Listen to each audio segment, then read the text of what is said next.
Senhoras e senhores deputados, já inclusive com quórum para deliberação nessa sessão, nós abriremos nossos trabalhos nessa oportunidade.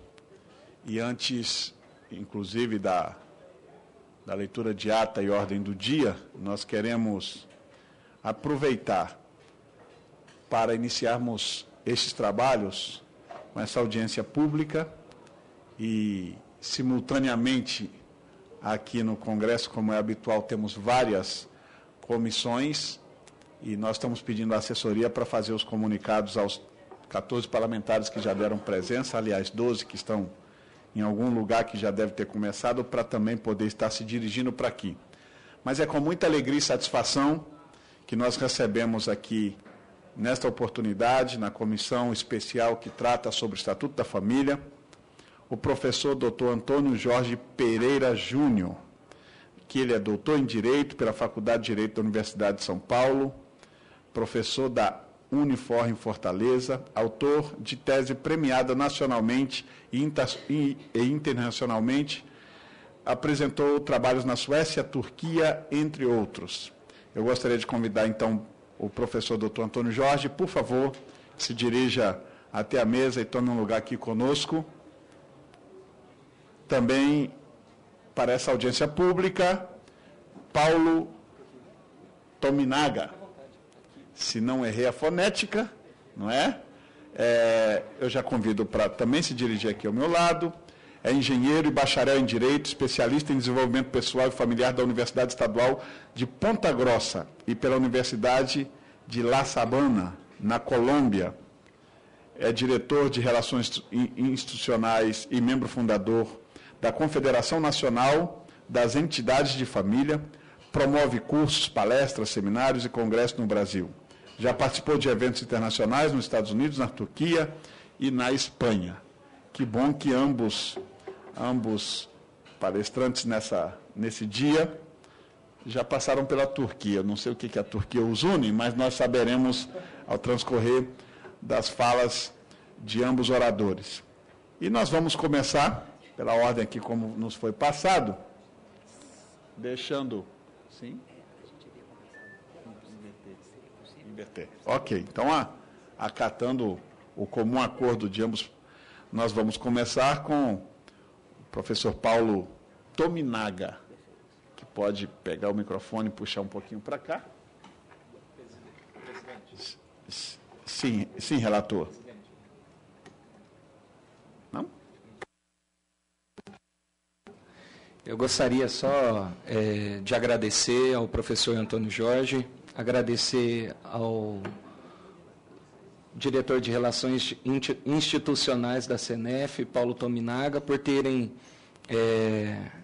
atendido ao pedido, ao requerimento que apresentei aqui, aos parlamentares que aprovaram esse requerimento, e dizer da minha alegria de vocês estarem aqui e poderem contribuir com esse trabalho dessa comissão e com a nossa relatoria também. Então, muito obrigado e Deus ilumine vocês.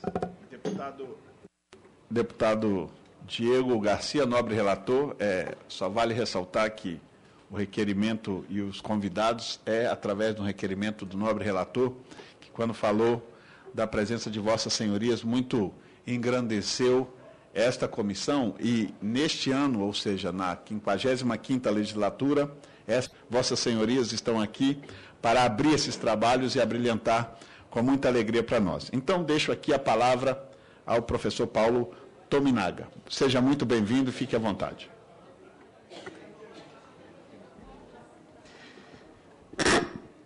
Bom dia a todos, bom dia, senhor presidente, a todos os parlamentares que estão presentes, todos os senhores e senhoras. É um prazer, uma honra muito grande estar aqui. A área de família é muito cara a mim pessoalmente e, em termos institucionais, é uma atuação que já há vários anos temos acompanhado, temos procurado agir no cenário nacional e no cenário internacional. Alguma coisa sobre a nossa instituição, então, nós vamos falar agora, para dar a perspectiva a partir do qual nós procuramos trazer algumas ideias para auxiliar a comissão nas suas reflexões. Então, a respeito do início da atividade e o início da Confederação Nacional de Entidades de Família, nós podemos sinalizar um marco inicial no ano de 2004, com uma participação de algumas pessoas aqui do Brasil em um evento internacional que ocorreu nos prédios da ONU, em Nova York. Nessa ocasião, havia pessoas do mundo inteiro preocupadas com as realidades e os problemas e as dificuldades práticas relacionadas com a vida das famílias. Basicamente, pais e mães de família que tinham muitas preocupações nas questões de educação, na questão de conciliação família e trabalho, e um conjunto de outros que são importantes e que eram comuns a pessoas do mundo inteiro. Então, nessa ocasião, o evento foi desenvolvido por um instituto, que é um órgão que tem o status de órgão consultivo da ONU, o IFFD. Nós fomos uma das pessoas aqui do Brasil que participou. A inspiração, na verdade, diz respeito ao que nós vimos acontecendo nesse evento da ONU. Nós vimos uma inspiração lastreada em um conhecimento profundo, conhecimento técnico, relacionado com o apoio do meio acadêmico, principalmente, onde a realidade de família era vista do ponto de vista antropológico, com o apoio de profissionais especializados, médicos, psiquiatras, juristas também, pessoas que atuavam com problemas práticos no âmbito de família. Esse mesmo viés, essa mesma perspectiva é que nós encontramos em algumas associações presentes aqui no Brasil. Esse viés que nós procuraríamos trabalhar hoje nessa audiência pública. Então, a CENEF é uma associação sem fins lucrativos que congrega pessoas e entidades para juntos promover o desenvolvimento da família como base da sociedade e merecedora de especial proteção por parte de todos. Essa é uma inspiração que, na verdade, como o Estatuto da CENEF acaba tendo, é uma inspiração baseada na Constituição Federal. Nós temos ideias muito boas, temos valores muito bons na nossa Constituição Federal. Por outro lado, há uma certa dificuldade na implementação de algumas realidades. No âmbito de família, em particular, nós temos esse conceito claro, relacionado como base da sociedade. Pode passar, por favor? E é a missão da nossa instituição trabalhar com isto. Então, a família é uma instituição natural e constitui a base da sociedade. Seu fortalecimento é responsabilidade de todos e fator decisivo para o bem comum. Como eu havia comentado, a base está no artigo 226 da Constituição Federal, que diz que a família, base da sociedade, tem especial proteção do Estado. Então, o fato da família ser concebida e ser tida, do ponto de vista jurídico, como a base da sociedade, tem um conjunto de consequências práticas muito importante. É uma realidade prática, empírica, facilmente percebida, mas, ao mesmo tempo, tem uma razão de ser. A razão de ser da base da sociedade que é o nascedouro da nossa sociedade, é o fato que faz com que a sociedade se mantenha, se sustente, né? Ao mesmo tempo, uma proteção que é uma proteção especial que ela demanda. Nós vivemos um momento que é um momento de ecologia, de uma preocupação com o meio ambiente muito boa, uma preocupação que nós temos que ter. Então, não se trata de cuidar do meio ambiente pelo meio ambiente em si, mas de cuidá-lo como um patrimônio que é de todos, de toda a humanidade, e que vai ser patrimônio de todas as pessoas e gerações futuras. Então, ao mesmo tempo que nós cuidamos do patrimônio, nós também passamos por algumas dificuldades. Uma dificuldade típica que passamos agora foi a crise da água. Então, o problema relacionado com os recursos hídricos afeta fortemente o mundo inteiro e o Brasil também. Nós pensávamos que, como temos bastante água, nós não iríamos passar por isso. A realidade que nós vimos é bastante diferente. Então, há pouco tempo, nós estávamos com a cidade de São Paulo, uma metrópole, mais de 20 milhões de habitantes, numa situação crítica, onde não há precedente, não há noção de outra cidade, do porte da cidade de São Paulo, com uma crise tão grave. E não saberíamos como lidar com isso se essa crise continuasse se agravando. Aparentemente, nós temos algumas chuvas que estão melhorando a situação. E por que eu comento tudo isso? No meio ambiente, a proteção que as fontes de água, os nascedouros, têm, é uma proteção muito forte. E essa proteção tem a sua razão de ser. Proteger o meio ambiente, não cuidando das matas ciliares, não cuidando das fontes de água, não faz sentido. Então, é uma preocupação que nós temos que ter com a sociedade, de cuidar do meio ambiente, de cuidar de suas fontes de vida, da origem da vida. Em termos sociais, então, essa especial proteção do Estado não é algo aleatório, também não é algo que se aplica a todas as realidades sociais que nós temos. Cada realidade tem o seu conjunto de peculiaridades e tem o seu conjunto de necessidades próprias. Essa é a base que nós temos para conceber a família como uma instituição natural e merecedora de especial proteção do Estado e de toda a sociedade. Algumas atividades, então, que essa instituição, a CNEF, promoveu. Em primeiro lugar, foi um seminário Mídia e Família. Então, sem dúvida alguma, a atuação da mídia, da comunicação social, influencia fortemente a família e, ao mesmo tempo, seria interessante que as famílias juntas também pudessem, de algum modo, influenciar os meios de comunicação social. Em certa medida, a gente vê isso acontecendo, mas em grau ainda bastante pequeno. Um seminário sobre afetividade e sexualidade foi tratado logo a seguir, e participamos de uma conferência estadual, a primeira conferência estadual de juventude que ocorreu em Tocantins.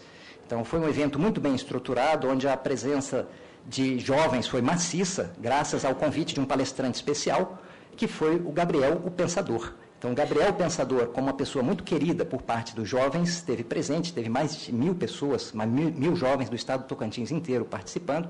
Em termos técnicos, a apresentação no âmbito de família, de questões práticas, de como se preparar para a constituição de uma família, como lidar com alguns problemas concretos na vida em família, foi feita por nós na CNEF. O segundo seminário Mídia e Família já teve um porte um pouco maior, contamos com a participação de um antropólogo, que também é consultor na área empresarial, o professor Marins, e esteve junto conosco pessoas do CONAR, o Conselho Nacional de Autorregulamentação Publicitária, ao mesmo tempo em que tivemos a participação do Ministério Público e de especialistas em orientação familiar.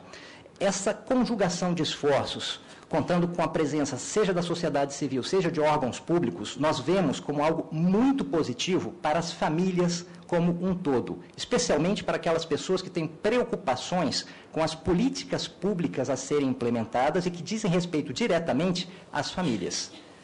A presença do Ministério da Justiça nesse evento é um exemplo bem claro, né? A construção de um modelo de classificação indicativa, de tal forma que oriente os pais em relação aos programas que estão passando na televisão, é algo importante. As pessoas que trabalharam na construção desse modelo e os resultados que estavam sendo obtidos naquele momento foram apresentados, foram tratados nessa ocasião.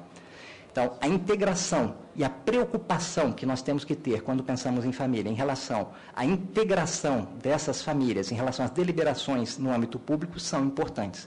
O modelo da classificação indicativa é um modelo participativo. Tem a presença de pessoas da sociedade, pais de família, mães de família, podem estar presentes, podem contribuir nesse processo. Naturalmente, isso não é fácil. Nós sabemos, todos nós temos dificuldades em poder estar presente e cuidar de todas as demandas que temos laborais e mais as demandas no âmbito da comunidade em que estamos situados e no âmbito da nação em que participamos, da sociedade de um modo mais amplo.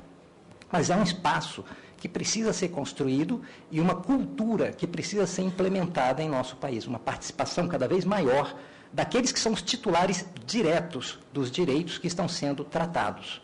Nesse caso em particular, estamos falando das famílias.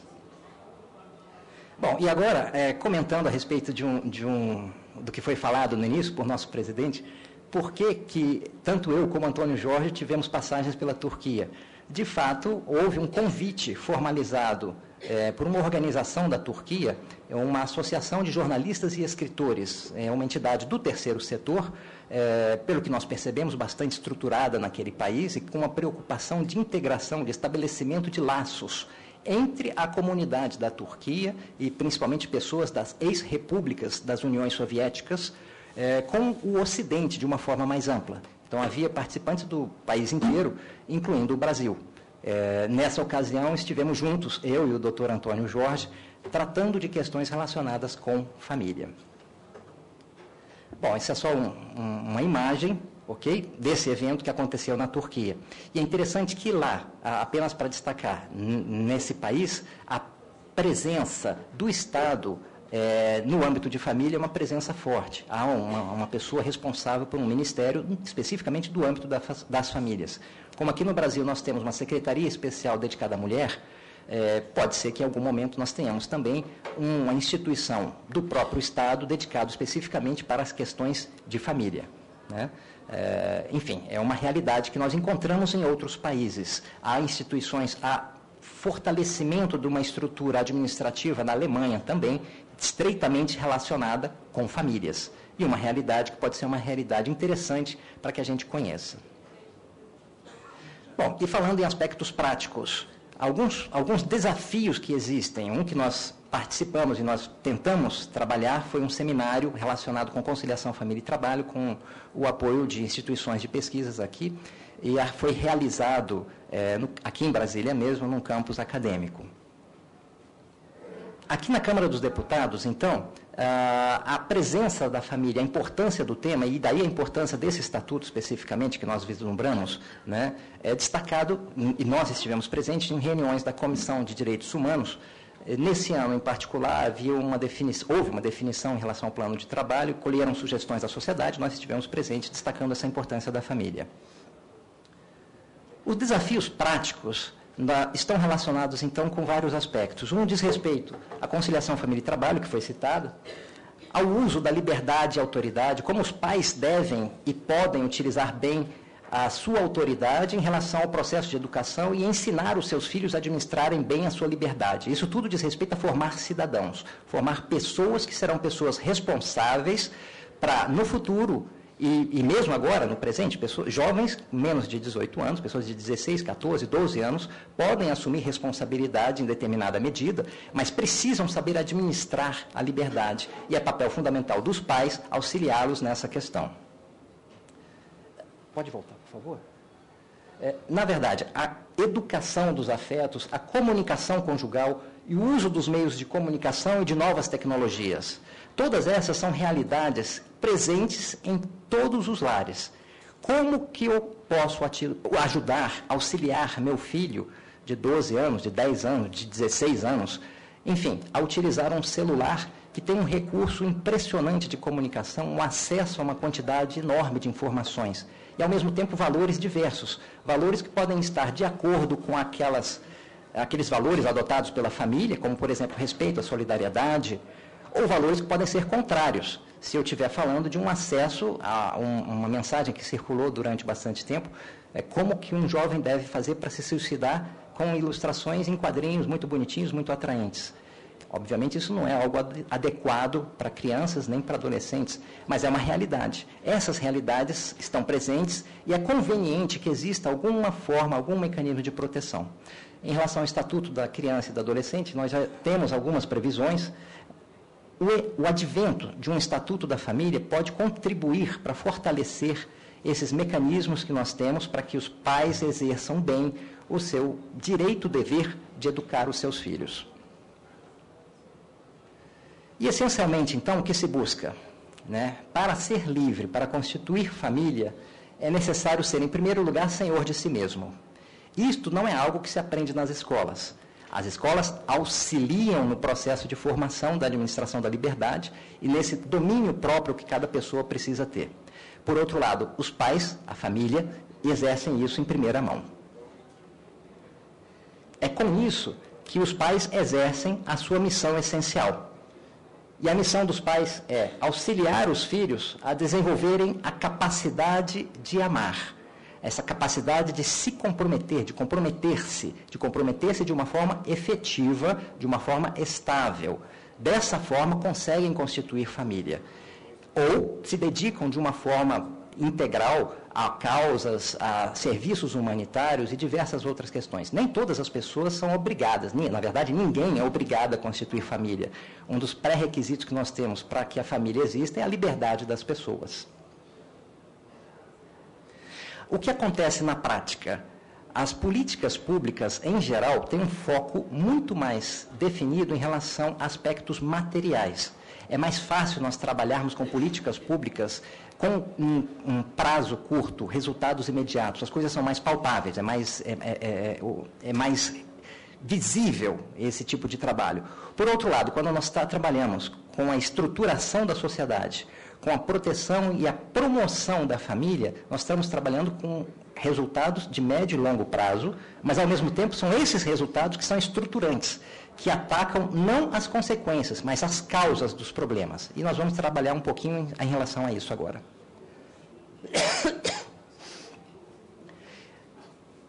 Falando agora, mais especificamente, em relação a aplicações, como que eu posso trabalhar com políticas públicas e como que as políticas públicas se relacionam com as famílias, como que esse projeto de lei pode auxiliar na implementação de boas políticas públicas. Então, eu selecionei alguns campos e vou dar alguns exemplos mais ou menos palpáveis e que eu acho que são comuns a todos. Então, em primeiro lugar, em relação à educação. Já foi dito que a titularidade da responsabilidade, do direito e dever de educar é dos pais. Mas, ao mesmo tempo, nós vemos que nem sempre isso é respeitado. Existem situações que são situações extremas. Então, eu vou citar um caso que talvez seja conhecido de vários parlamentares aqui. O Dr. Ricardo é presidente de uma associação que trabalha com homeschooling. Homeschooling significa os pais educarem seus próprios filhos em seus lares. Há um conjunto de questões que podem e devem ser discutidas sobre esse assunto. E é uma exceção. Então, na verdade, a maioria dos pais não tem condições de sozinhos promoverem a educação integral de seus filhos. A maior parte de nós conta com o apoio de escolas, de instituições de ensino oficiais, instituições de ensino privadas. Por outro lado, se eu quiser fazer homeschooling, eu posso? É um direito da família? Em outro viés, em que medida as famílias devem participar da definição e da vida acadêmica de seus filhos? Pode haver um conjunto de questões técnicas que seja mais adequadas a serem tratadas especificamente por pedagogos. Outras questões que dizem respeito a valores, a essa educação, essa preparação para a vida, ensinar a amar, preparar para constituir uma família, é algo em que os pais devem estar mais presentes. Eventualmente, um conselho de famílias, algo que possa ser semelhante, é algo importante que pode ser fortalecido através desse projeto de lei. É um dos temas que eu acho importante que estejam presentes nas reflexões relacionadas com o Estatuto da Família. Bom, ao mesmo tempo, eu citei um item relacionado com distribuição de renda. No ano passado, foi o ano que se comemorou o 20º ano internacional dedicado à família pela ONU. Houve um conjunto de eventos, nós participamos de alguns desses eventos. Em São Paulo esteve presente a doutora Renata, ela é uma polonesa, o sobrenome dela, desculpem, eu não sei pronunciar, né? Mas exatamente, é o ponto focal na área de família dentro da ONU. É a pessoa mais relevante, a pessoa que se dedica a isto dentro da ONU. Nessa reunião com ela, houve uma preocupação e um interesse muito grande relacionado com Bolsa Família aqui no Brasil. O que é a realidade, como isso funciona e, na prática, como as famílias estão sendo auxiliadas por isso. É interessante a gente perceber que o Bolsa Família trabalha com distribuição de renda, sim, mas adotou como nome família. Esse nome tem em si uma carga muito forte e é uma realidade que nós temos que considerar em qualquer política pública. Nas políticas públicas principais relacionadas com a situação do governo atual, seja a Bolsa Família, seja a Minha Casa, a Minha Renda na área de habitação, são políticas públicas que consideram a realidade dos grupos sociais que convivem. Naturalmente, eles não estão preocupados essencialmente com a estrutura da família. Então, existem definições diversas, existem formas de se trabalhar com esses grupos, que são o público-alvo desses programas, que facilitam a operacionalização dessas políticas públicas. Ao mesmo tempo, as questões peculiares, as características próprias de um agrupamento podem ser diferentes de outro agrupamento. Essas peculiaridades, esse tipo de apoio específico, e aí eu entro especificamente falando agora a respeito dessa conciliação família e trabalho. Há uma fase crítica nas vidas das famílias que é a gestação. Quando estamos aguardando o primeiro filho, quando estamos aguardando o segundo filho, ou o terceiro filho, ou qualquer que seja, é uma fase especial, muito especial, não só para a mulher, mas também para o homem. Então, o apoio que as famílias precisam em relação à fase da gestação, ao nascimento de uma criança, aos primeiros anos da educação, não é à toa que nós temos uma frente parlamentar dedicada especificamente à primeira infância. E essa frente parlamentar é uma frente bastante atuante, com resultados significativos. Dentre os eventos promovidos por essa frente parlamentar, é destacada a importância dos pais, daqueles que atuam diretamente, que são os que arcam com os maiores cuidados, os maiores sacrifícios relacionados com esses cuidados das crianças pequenas. Não só pequenas, eu diria que, na verdade, todas as crianças e mesmo os adultos dão trabalho para os pais, né? Então, quem tem filho adolescente sabe disso, quem tem filhos um pouco mais velhos, quem tem netos sabe que os vínculos continuam e geram preocupações e geram uma carga de trabalho muito grande. Essa carga de trabalho precisa, de algum modo, ser distribuída pela sociedade. Então, ao mesmo tempo que eu livremente escolho constituir família e ter filhos, o esforço que um pai, que uma mãe tem para educar bem essa criança será acolhido não só por esses pais, mas pela sociedade inteira. É justo, pensando dessa forma, que a sociedade também compartilhe, apoie esse processo de educação. Isso tem implicações práticas na parte tributária, por exemplo. Nós estamos chegando perto do final do mês de abril, onde todos temos que fazer a nossa declaração de imposto de renda. É uma situação peculiar e interessante, e que sempre intrigou as pessoas da CNF. Por que as pessoas casadas preferem, muitas vezes, fazer a declaração em separado, ao invés de fazer a declaração em conjunto? Na prática, nós apoiamos as pessoas a viverem separadas, não a unirem seus esforços e a terem uma diminuição, de algum modo, de sua tributação numa declaração em conjunto. A lógica qual seria? Se eu quero incentivar a estabilidade dos pais, a união da família, a perpetuação dessa realidade, apoiar de algum modo, no mínimo, eu não posso tributá-los além daqueles que estão numa situação separada. E essa é a realidade que nós encontramos hoje. Então, há, sim, um conjunto de consequências muito práticas relacionadas com esse tema, relacionada com esse estatuto, e que são objeto de reflexão por parte da comissão. Bom, pode passar. Falando muito brevemente sobre o Minha Casa Minha Vida, foi criado por uma medida provisória, já existiram 2 fases, não é objeto dessa audiência pública, mas é apenas para citar que ele existe e que é um material de divulgação relacionado com esse programa, que afeta a vida das famílias. Mas é interessante que um desses materiais de divulgação, a figura utilizada é esta, né? Uma senhora com 3 crianças, sem lar, precisando de um teto. Mas, mais do que precisando de um teto, será que não seria conveniente ela ter o apoio do seu marido, do pai dessas crianças? Nós sabemos, é uma realidade prática, é uma realidade que faz parte do nosso país, a existência de um grande número de mulheres que sozinhas tomam conta, não só de 1, 2, mas às vezes 3 crianças, né, ou mais. Agora, distribuir ou proporcionar meios para que possam ter teto é algo muito bom. Melhor ainda se a gente conseguisse proporcionar meios, recursos, políticas adequadas, não para as consequências do problema, mas para a própria causa do problema, que é essa desestruturação em relação à família. Então, mais uma vez, a preocupação que nós temos é uma preocupação bastante prática. Como que nós podemos ajudar pessoas, crianças que estão exatamente nessa situação? São pessoas que precisam de nossa ajuda. E nós podemos ajudar essas pessoas dando recursos, dando meio, dando instrumentos jurídicos para que a família possa ser, cada dia mais, uma realidade estável, uma realidade adequada para o crescimento e desenvolvimento dessas crianças. Bom, existem algumas questões operacionais, eu acho que não é o caso agora, eu já vou passar adiante. E eu gostaria de concluir essa primeira participação que nós temos aqui na comissão com algumas diretrizes, como se fosse uma síntese do que foi falado até agora. Em primeiro lugar, apoiar associações de famílias. São poucas, existem e atuam precariamente. Em geral, as associações se formam em torno de uma necessidade muito prática. Um exemplo que todos conhecem, as APAES, Associação de Pais e Amigos do Excepcional. Existem, são uma realidade. Associações de crianças que sofrem de fibrose cística, que tem essa característica na sua vida, a fibrose cística. Existem várias associações, existe uma associação nacional. Como eu tinha comentado, a associação de famílias que se dedicam, elas próprias, a proporcionar a educação de seus filhos. É uma realidade, existem essas associações. Então, essas associações civis de famílias são associações que muitas vezes trabalham com muitas dificuldades. Apoiar, de algum modo, essas associações é fortalecer a família de uma forma direta, através daqueles que têm um contato mais próximo com a realidade social, com os problemas e que têm algumas soluções propostas e que precisam de apoio para implementar essas soluções.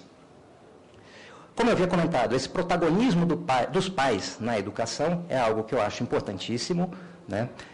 Eu sei, todos estamos conscientes do Plano Nacional de Educação, que foi aprovado recentemente, e é uma questão até interessante. Alguns pontos que eram muito polêmicos foram excluídos, podem ser discutidos em outro momento. Um exemplo disso é a teoria de gênero, que foi excluído do Plano Nacional de Educação, pode ser discutido em outro momento, mas não caberia naquele momento, que seria um entrave em relação a essa política educacional e seria uma agressão em relação ao protagonismo dos pais no processo educacional.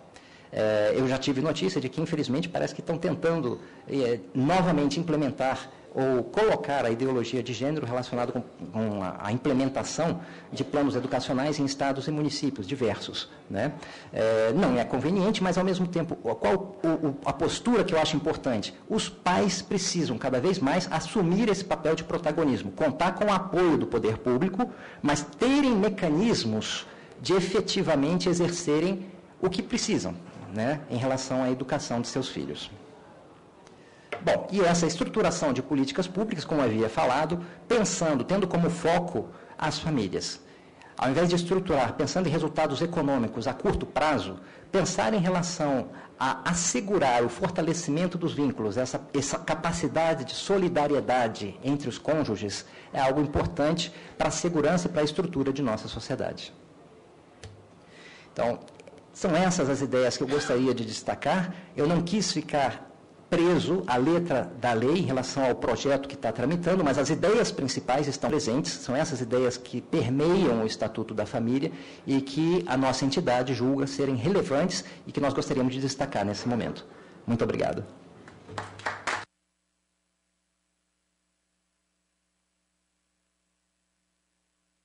Obrigado ao professor Paulo Tominaga pela brilhante exposição que nos amplia os nossos horizontes a tudo que já falamos da importância deste estatuto. Eu vou só comunicar que a sessão está sendo transmitida pelo canal de internet da Câmara dos Deputados. Os deputados com suas assessorias de imprensa que quiserem divulgar o link, depois pode procurar assessoria para fazê-lo.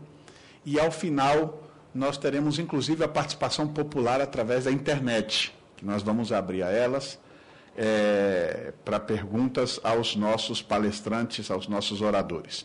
Eu quero deixar aberto, eu vou fazer as perguntas à exposição agora encerrada. Neste momento, os deputados que quiserem se inscrever para isso, nós estamos à disposição e, a posterior, nós já daremos ao próximo orador, o doutor Antônio Jorge Pereira Júnior. Algum deputado quer aproveitar esse momento?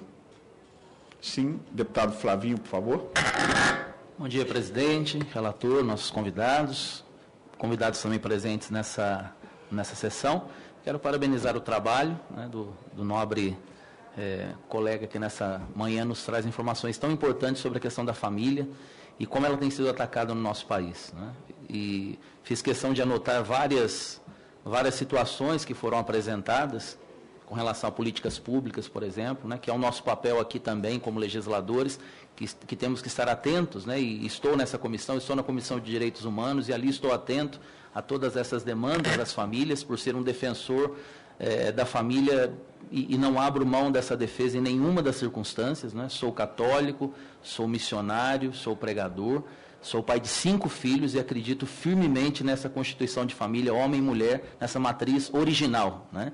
E como o senhor mesmo dizia no início, quando eu cheguei, me desculpa não ter acompanhado todo o processo e já também terei que sair, porque como o senhor bem sabe, aqui na Câmara é uma loucura, a gente tem que se desmembrar em 10 no mesmo dia, não é?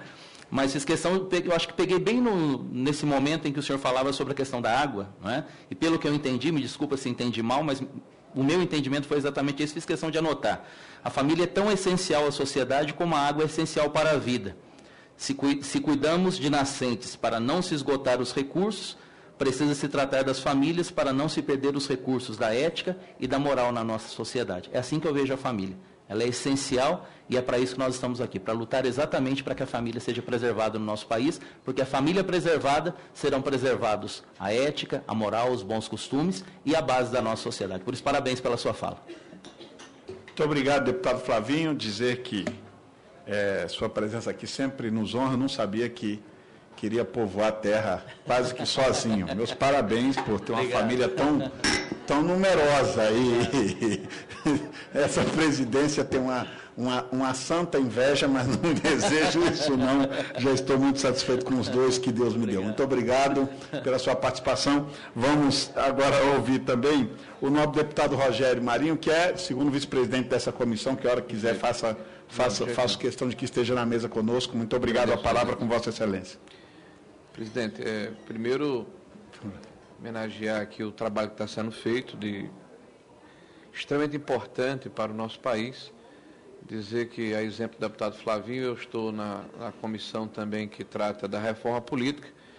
Inclusive, estou sendo aqui convocado aqui porque o presidente Aécio Neves se encontra lá, o presidente do nosso partido, falando sobre a posição do PSDB, e eu precisarei me deslocar. Mas eu não poderia, primeiro, deixar de vir e depois de aproveitar o espaço, elogiando aqui o trabalho e a exposição do nosso convidado, para fazer aqui uma reflexão com os senhores, que certamente, na minha opinião, poderá ajudar na consecução dos nossos objetivos, né, que é a formalização do Estatuto da Família.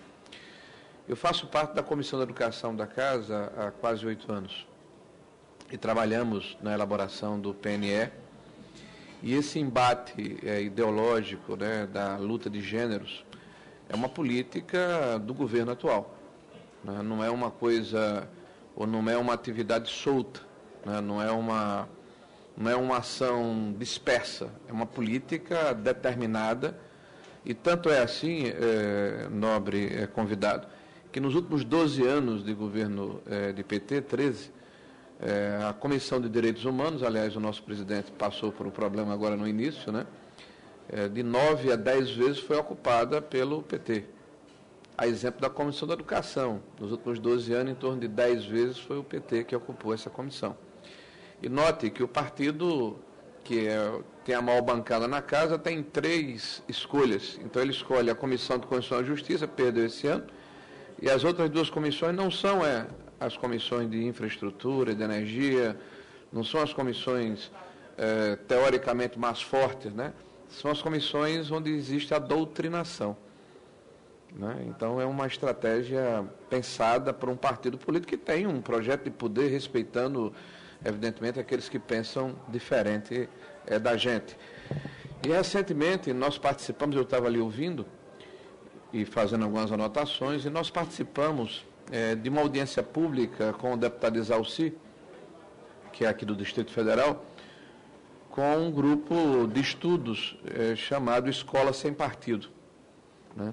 E eu tinha, inclusive, feito um texto, um projeto em relação a esse tema, porque, de forma deliberada, os nossos livros do ensino fundamental, eles fazem uma releitura da história em cima de valores que são valores do partido que está no poder, né? E isso é sobejamente comprovado.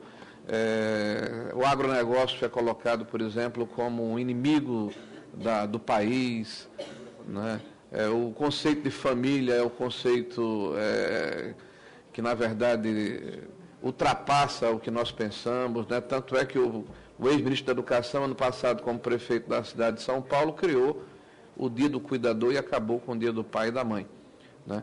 Então, essa é uma situação que precisa ser enfrentada. Eu estava propondo, inclusive, ao deputado Isalci, e ele, inclusive, já apresentou um projeto de lei sobre o assédio ideológico. O assédio ideológico, porque a formação das nossas crianças e a formação dos nossos professores tem um forte viés doutrinário que vai de encontro ao conceito de família cristão, né? Que vai de encontro a cerne da sociedade que nós vivemos, tanto na área da família como na área social e econômica, numa releitura da história muito peculiar.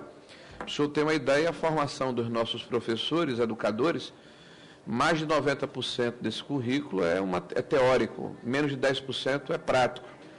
E essa prática tem um viés impregnado de uma doutrina marxista, que é o construtivismo, que sequer é metodologia de ensino. Não por acaso, nós somos um dos países que pontuou nos últimos lugares do teste PISA, né, de proficiência educacional, uma vez que 50%, dados do MEC, 50% das nossas crianças que estão na 5ª série do ensino fundamental são analfabetas. E só 13,5% dos nossos jovens, que é a taxa líquida de matrícula, conseguem chegar ao final do ensino médio e ingressar na universidade na faixa de 18 a 24 anos. E aqueles que ficam pelo caminho são justamente os filhos e filhas dos mais pobres. Quer dizer, você alia uma má qualidade da educação a um viés marxista e uma visão distorcida do conceito de sociedade de família. Então, nós todos estamos impregnados por uma política oficial, que não foi aprovada pelo consenso da sociedade. Então, a situação é muito mais séria, é muito mais grave do que nós imaginamos que ela é. Não por acaso houve aquele embate aqui no plenário da Casa sobre o, entre aspas, kit gay, né, que era a doutrinação não do livre-arbítrio, mas da apologia de uma ação comportamental, né, que por mais que ela seja tolerada, não precisa ser incentivada, né? Então, essa é uma situação que nós precisamos primeiro conhecer em profundidade, né, nos posicionarmos e fortalecermos o núcleo central de qualquer sociedade. A história nos ensina que na hora em que se fragiliza, né, a célula máter, a matriz, a espinha dorsal da sociedade, que é a família, essa sociedade caminha para a extinção, para a fragilização, para a deterioração dos costumes morais e do tecido social que envolve a sociedade brasileira e qualquer sociedade ao longo do tempo. Então, apenas uma reflexão, talvez um pouco fora do escopo da exposição do nosso convidado, mas eu não tenho dúvida que tem tudo a ver com o que nós estamos discutindo aqui no Estatuto da Família. Agradeço aqui a colaboração e a atenção dos senhores e, infelizmente, eu vou pedir licença porque o nosso presidente nos chama.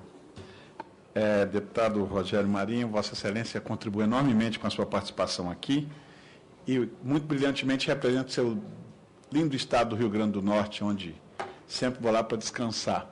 O orador pediu 30 segundos para lhe fazer uma ponderação e eu quero autorizá-lo aqui. Possa fazê-lo. Eu agradeço e eu acredito que essas ponderações vêm exatamente em sintonia com aquilo que eu acabei de falar. Eu aproveito até para saudar agora o senhor Ildefonso Salmito, que é presidente da Associação Brasiliense de Educação Personalizada. A participação dos pais, muitas vezes nessas situações, exatamente nesse contexto, é absolutamente negligenciada.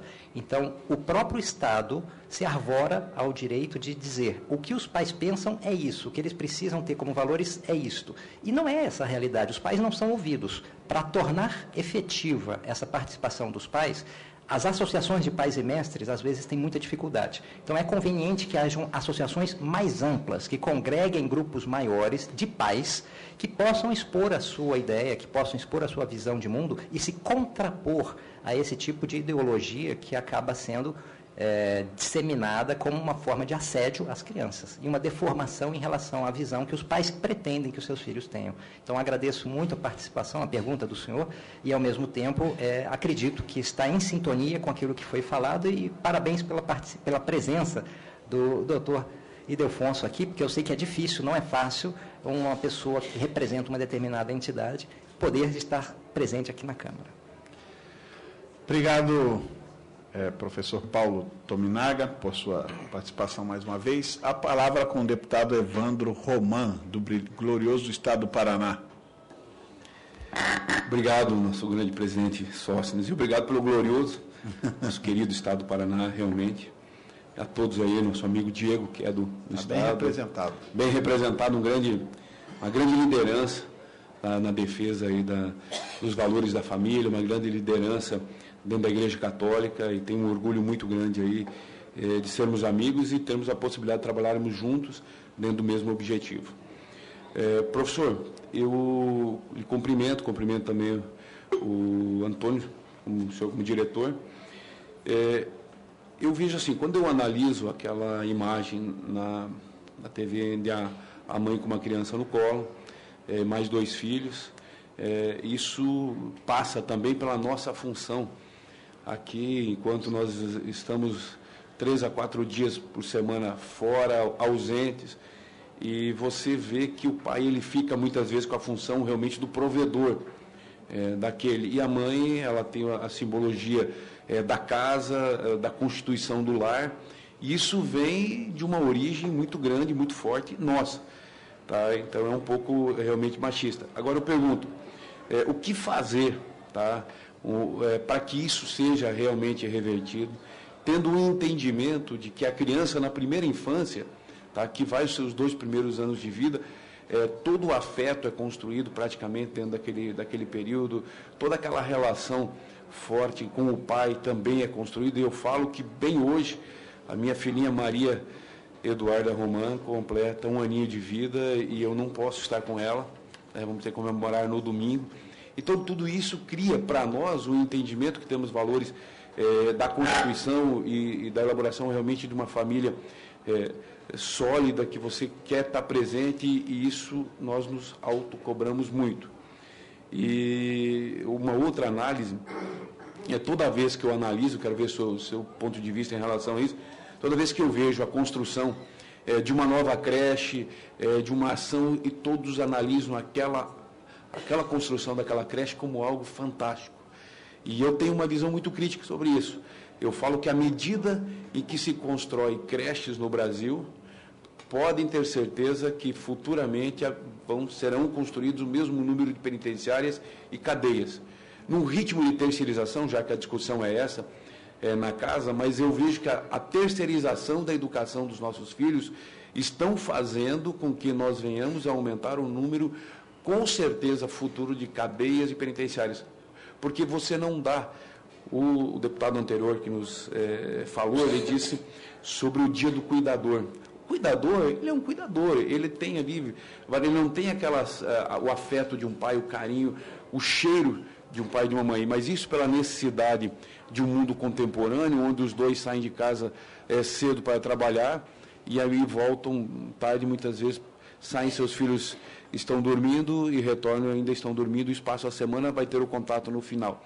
Então eu tenho uma visão muito crítica da terceirização, tá, da educação dos nossos filhos. Eu acho que à medida em que, repito, que forem construídos o número de creches, pode ter certeza que num tempo um pouco mais distante, talvez 15, 20 anos, o mesmo número de penitenciárias deverão ser construídos, justamente porque uma criança que é criada sem o afeto, sem o carinho, sem realmente aquele amor de uma família, pode ter certeza que futuramente ele terá esse desenvolvimento. Agora, é fácil criticar, é fácil colocar.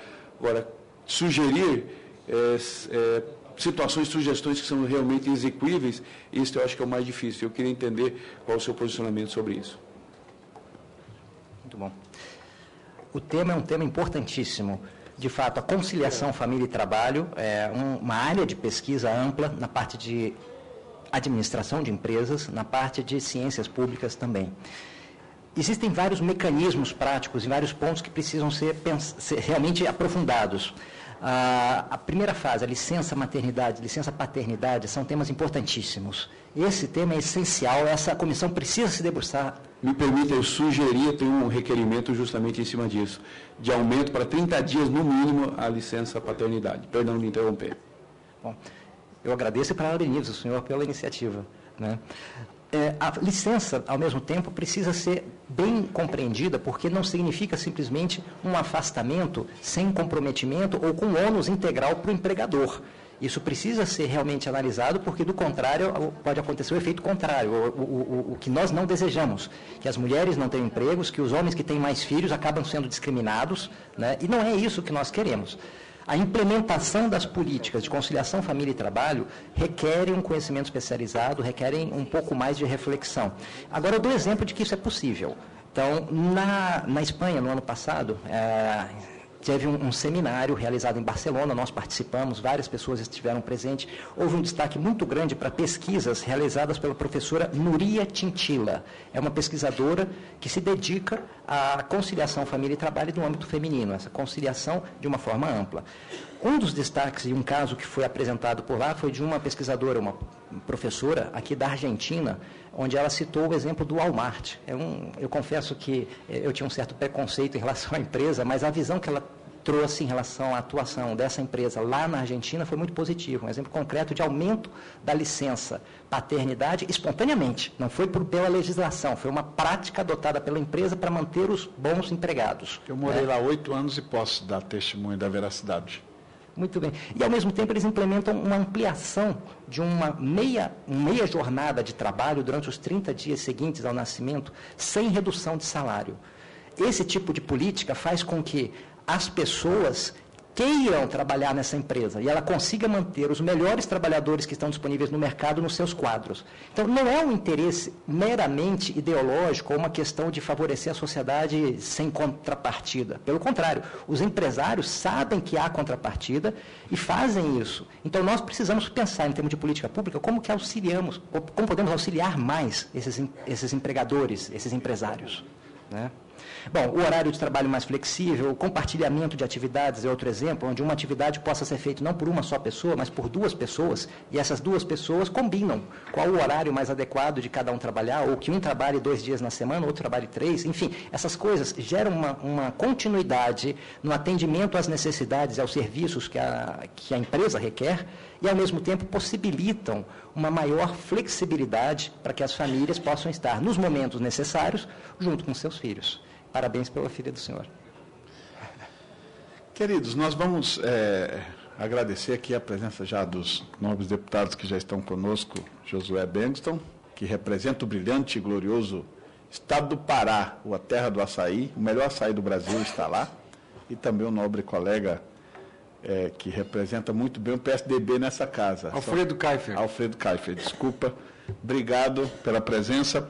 Nós temos mais um orador, mas como eu já havia dito que está sendo transmitido pelos canais de comunicação da casa essa audiência pública, e nós daríamos direito a uma pergunta ao final, eu vou fazer a pergunta e já vamos ouvir o próximo palestrante, mas dizer que agradecer a todos que nos assistem por esse canal de comunicação, inclusive aqueles que ainda não entenderam o que é o projeto de lei do Estatuto da Família, porque tem uma avalanche de pessoas que não sei por que eu acho que deveriam produzir outro tipo de legislação.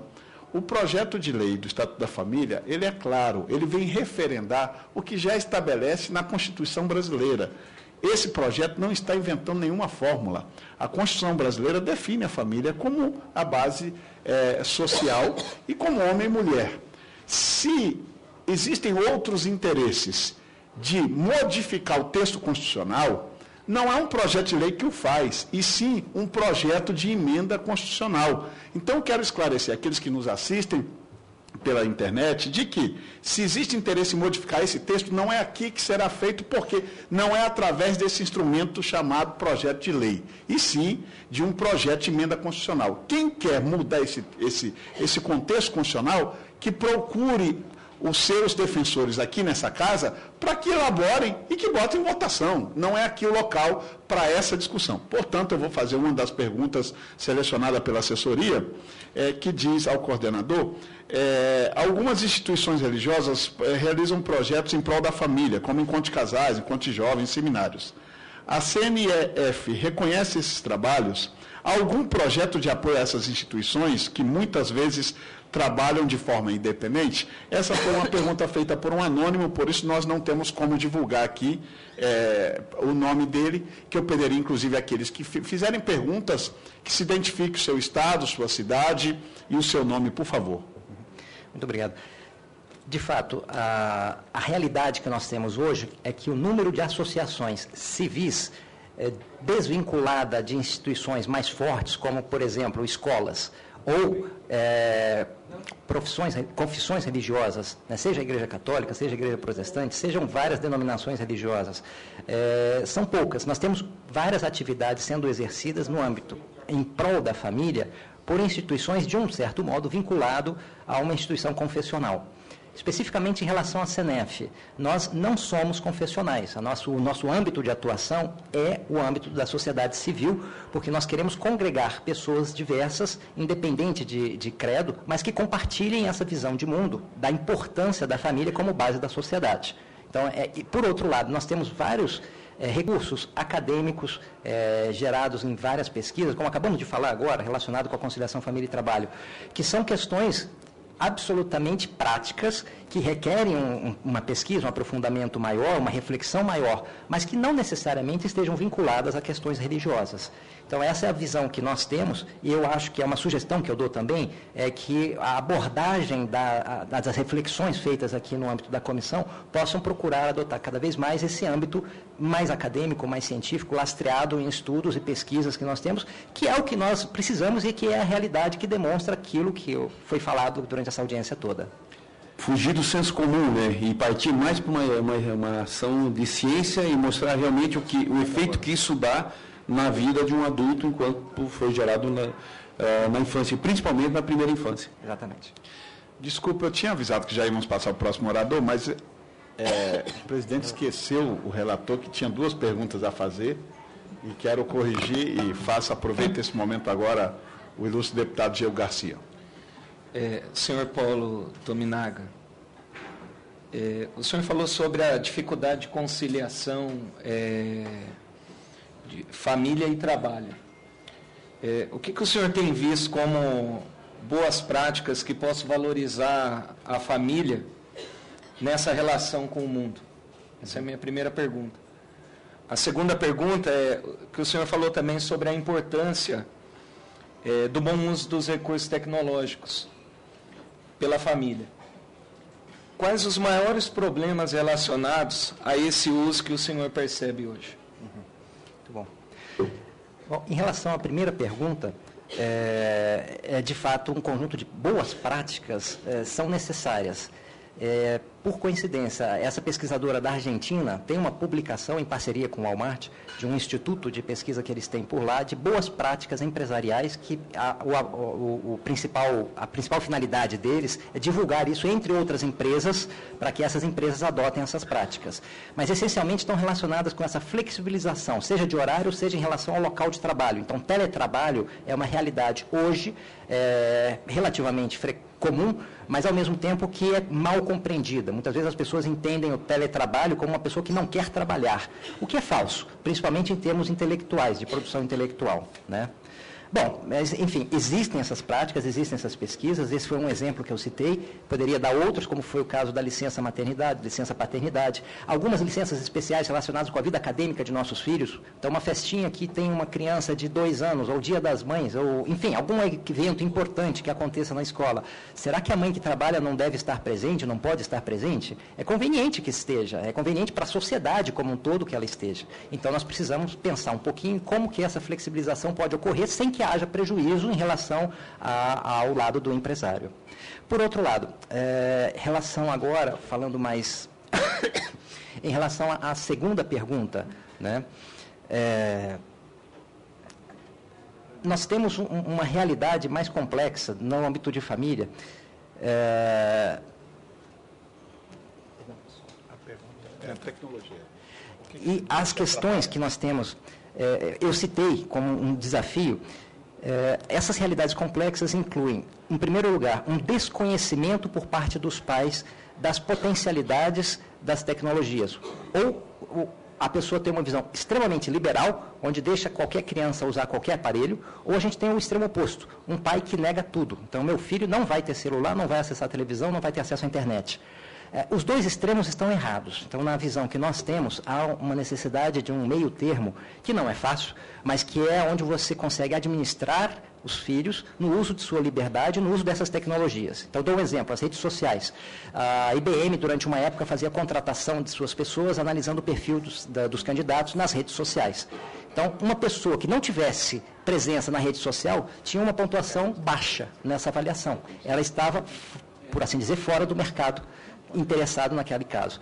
Então, essas situações são importantes. A gente tem que ajudar as crianças a usarem. Há perigos? Há. há uma divulgação enorme de pornografia na internet, e essa pornografia é acessada de uma forma muito fácil através de aparelhos celulares, por mais que a gente coloque bloqueadores ou filtros em relação ao computador físico nas nossas casas, os celulares são dispositivos mais difíceis de serem monitorados, ajustados. Então, esses são perigos reais, concretos, e ao mesmo tempo nós vemos que dar apoio aos pais, para que os pais saibam como lidar com essa situação, isso pode ser feito através de convênios com escolas, participação em reuniões de pais, onde algum especialista nesse assunto possa tratar do tema. Então, nós promovemos, por exemplo, 2 seminários já com o Pedro Paulo Magalhães, ele trabalha numa empresa chamada Netfilter, ele faz algumas palestras, algumas ele faz gratuitamente, né, para ajudar os pais no uso de novas tecnologias, educar para o mundo digital. Esse é o tipo de atividade que eu acho importante que a gente desenvolva. Presidente, posso fazer uma... Fique à vontade, nobre deputado. Vossa Excelência, Obrigado, importante a sua contribuição aqui também. Obrigado. Nosso colega Diego e membros aqui da comissão, eu não sou membro da comissão. Mas é bem-vindo. Mas posso lhe garantir que no meu 3º mandato eu não posso errar e eu tenho que escolher temas que atendem ao meu conceito, e o tema família está dentro dos meus propósitos de trabalho nesse meu 3º mandato. Se eu pudesse escolher um partido, ele teria mais ou menos uma sigla assim, Liberal Social Democrático Conservador. Ou seja, em política totalmente democrático, na economia liberal, porque não tem outra solução, no ambiente social focado naquilo que é humanista, aquilo que as pessoas de fato precisam, e no conceito familiar conservador. Eu acho que a modernidade tem feito as famílias abandonar o conservadorismo. Eu até queria sugerir aqui, se numa das audiências públicas, eu não tenho referencial de quem, mas eu gostaria muito de ouvir um especialista que pudesse nos dizer qual é o impacto que gera na construção da família e da sociedade, principalmente a apologia e a promiscuidade que você tem hoje nos meios de comunicação, principalmente na televisão. Gostaria de ter isso. Eu tenho alguma ideia, alguma noção, mas como leigo, como a gente falou aqui de base científica, eu gostaria de saber cientificamente qual é o impacto dessa... Falamos aqui, eu vi o deputado Román falando sobre educação pré-escolar, qual é o impacto disso na formação do homem no futuro. Eu gostaria de saber também qual é o impacto disso. Eu sou radicalmente contra, eu sou a favor, contrário totalmente a qualquer controle social da mídia, em termos de comunicação, imprensa livre, mas eu entendo absolutamente que deveria ter, pelo menos, uma regulação dos veículos de comunicação, principalmente da televisão, nesse quesito. Eu sou pai de 5 filhos. O meu mais velho já tem 32 anos. Então, eu tenho, no mínimo, também a experiência de educador pela família que eu constituí. E eu posso dizer, até não sei bem qual foi o conceito, mas dizer, por exemplo, que eu defendo que nós tínhamos que ter a educação plenamente instalada, educação infantil e pré-escolar sistematicamente, e na sequência a educação em tempo integral. Os meus filhos adultos, que têm hoje de 26 a 33 anos, eu os coloquei numa escolinha nos com menos de 1 ano de idade. Tá? E posso dizer que não se perdeu a relação de família. Então, muito pelo contrário. É lógico que você não vai entregar um filho lá e buscá-lo de volta 30 dias depois. Você vai buscá-lo de volta no fim do expediente e vai conciliar a relação familiar. Nós participamos, inclusive, aqui, na minha primeira legislatura, está pronta para ir para o plenário, uma comissão especial da qual eu participei, de um projeto de um paranaense, que foi deputado federal, Alceni Guerra, e que nós deixamos pronto um projeto de emenda constitucional tornando obrigatório a educação em tempo integral. Tá?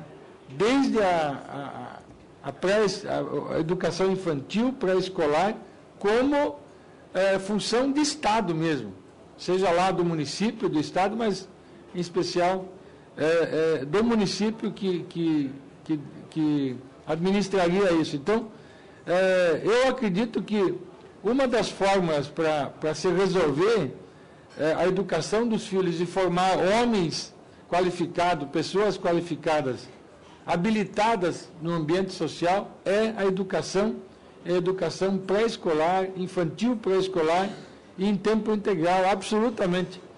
Até porque o conservadorismo, se a gente voltar atrás, isto em tempos antigos, na verdade acontecia na prática a educação em tempo integral. Nas famílias de interior, principalmente, a família era relacionada com os filhos. Trabalhar de forma organizada, sem tolher possibilidade de educação e ao lazer infantil, não faz mal para ninguém. Eu até acho que nós temos um conceito errado hoje de proibir sistematicamente que o menor trabalhe. Não, monitorado pela família, pelos pais ou acompanhado, isso é melhor do que deixá-lo na rua, andando por aí. Então, essa educação em tempo integral, antigamente ela existia. O pai levava o filho para a roça, ia para a escola, meio tempo trabalhava. E isso nós temos que hoje sistematizar. Tá? Porque nas grandes cidades, nas periferias, nas favelas das nossas cidades, os filhos são literalmente abandonados. Então é melhor que eu tenha uma escola para que ele esteja abrigado do que ele ficar em casa, ou meio tempo, à mercê da rua. Tá? Ele vai ser educado muitas vezes por traficantes, por marginais e assim por diante. Né? Então, eu penso que a gente tem que voltar um pouquinho atrás na estrutura familiar e nós temos que ser um pouco, vamos chamar assim, menos avançados na modernidade e ser um pouco mais conservadores, porque a história da humanidade nos ensinou como a gente tem que fazer para educar um filho e transformá-lo num homem decente. E hoje a gente abandonou essas práticas. Tá? Nós deixamos os filhos assistir novela desde tenra idade. Eu quero contar aqui eu vejo mães, senhoras aqui, quero dar um depoimento, por exemplo, que eu tive com uma filha minha que tem hoje 18 anos. Eu tenho uma segunda família e nós estamos juntos há 20 anos e nós tomamos como base que a gente não assistiria a novela. Tá? E eu não deixei a minha filha assistir nada de pornografia, nada de novela. E qual é a avaliação que eu consegui fazer isso, Romano? A minha filha teve um atraso na situação sexual dela de quase 2 anos em relação às amiguinhas dela. Por quê? Porque ela não foi estimulada, não foi... Tudo bem, pode ser antiquado, carola e tal, mas eu preservei a minha filha. As outras, olha, já estão, digamos assim, assexuadas com uma certa idade, e a minha filha ficou para trás, porque eu considero, porque eu nunca expus ela a nenhuma situação de promiscuidade, de novela, de essa coisarada toda que tem na televisão, de traição, de não sei o que e tal, que é extremamente nefasto. Então, o conservadorismo tem que voltar para dentro das famílias, para a gente educar nossos filhos e construir homens e pessoas de melhor qualidade. Presidente, eu quero, como membro não integrante da comissão, me colocar à disposição. Eu até vou pedir, se eventualmente tiver um espaço pelo meu partido, vou me inscrever. Deixei de lado aqui o senador Aécio Neves, que é o presidente do meu partido, que está dando uma palestra, e vim aqui porque o tema me interessa e quero contribuir. Muito obrigado. Nobre deputado, vou olhar na assessoria com relação ao seu partido, mas essa presidência se compromete, inclusive, a, se não for possível pelo seu partido, tentar viabilizar por algum caminho, mas a sua presença aqui vai nos encher de muita alegria. E um homem com 5 filhos, como Vossa Excelência, você é o segundo orador que vem aqui com 5. Eu já disse que, a continuar dessa forma, nós vamos aumentar a população brasileira. Parabéns por essa tamanha inspiração e desafiadora para nós, que somos de uma geração um pouco mais conservadora, que temos 2, no máximo 3 filhos. Parabéns a Vossa Excelência. Eu passo a palavra ao nobre relator, que quer fazer a apresentação de alguns convidados, e depois nós já vamos à próxima palestra, ao próximo palestrante dessa manhã. Só queria registrar, senhor presidente, a presença da Benair Domingues, que é presidente da Ação Mulher Progressista, trabalha em defesa da família aqui no Distrito Federal, e veio aí com outras colegas aí, militantes aí dessa causa também. Então, que Deus abençoe vocês. Muito obrigado pela presença à nossa comissão e sintam-se à vontade de, nas próximas audiências, de também fazerem parte, estar presente aqui conosco. Obrigado a vocês a presença também, nos sentimos muito honrados e voltem sempre. Essa comissão está de braços abertos a vocês, que tão bem representam, ok, combinado, tão bem representam essa instituição aqui nessa audiência pública. Eu quero agradecer aqui ao Paulo Tominaga, pela brilhante palestra, esclarecedora. Eu fiz um monte. Depois da sua palestra, eu acho que eu tenho aqui pelo menos para uns 10 requerimentos, que eu não falo muito, eu presido, mas muito esclarecedora. Parabéns pela dedicação a essa causa e a responsabilidade técnica com que conduziu sua exposição. É disso que esse parlamento precisa.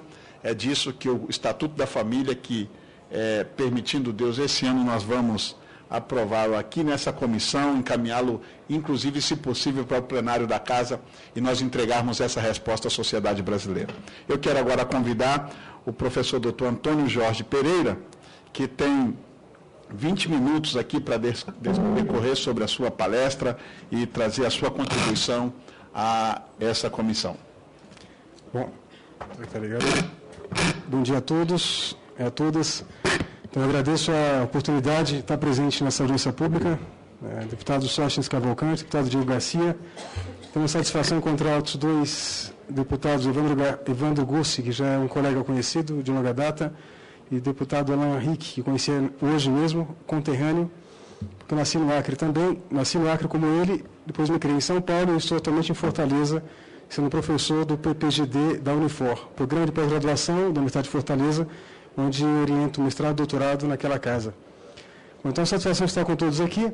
Eu vou pedir para a Amélia até passar adiante o seguinte, Amélia, eu vou pular, razão do tempo, vou direto para o segundo conjunto, por favor. Bom, a minha ideia, basicamente, era falar um pouquinho, tratar um pouquinho do tema conceitual que é adotado no próprio Estatuto da Família. E a ideia parte daí por quê?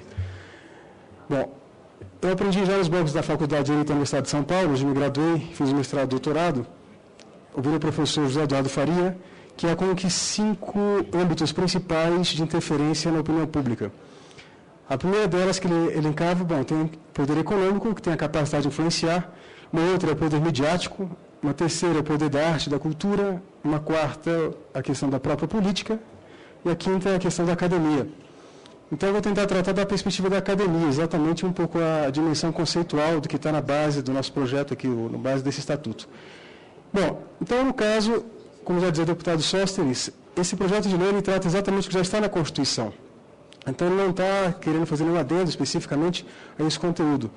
Do ponto de vista acadêmico, a gente pode entender um pouquinho e aplicar uma interpretação para poder analisar o que está no 226. O 226 fala a família base da sociedade terá especial proteção do Estado. É interessante localizar esse artigo 226 no título 8º da Constituição Federal. Como está no título 8º da Constituição Federal, chama da ordem social. Portanto, não é uma temática tratada sobre a perspectiva inicial do artigo 5º dos direitos e garantias fundamentais, que tem um foco primordial no indivíduo. Aqui, no caso da ordem social, parte do interesse da própria sociedade enquanto tal.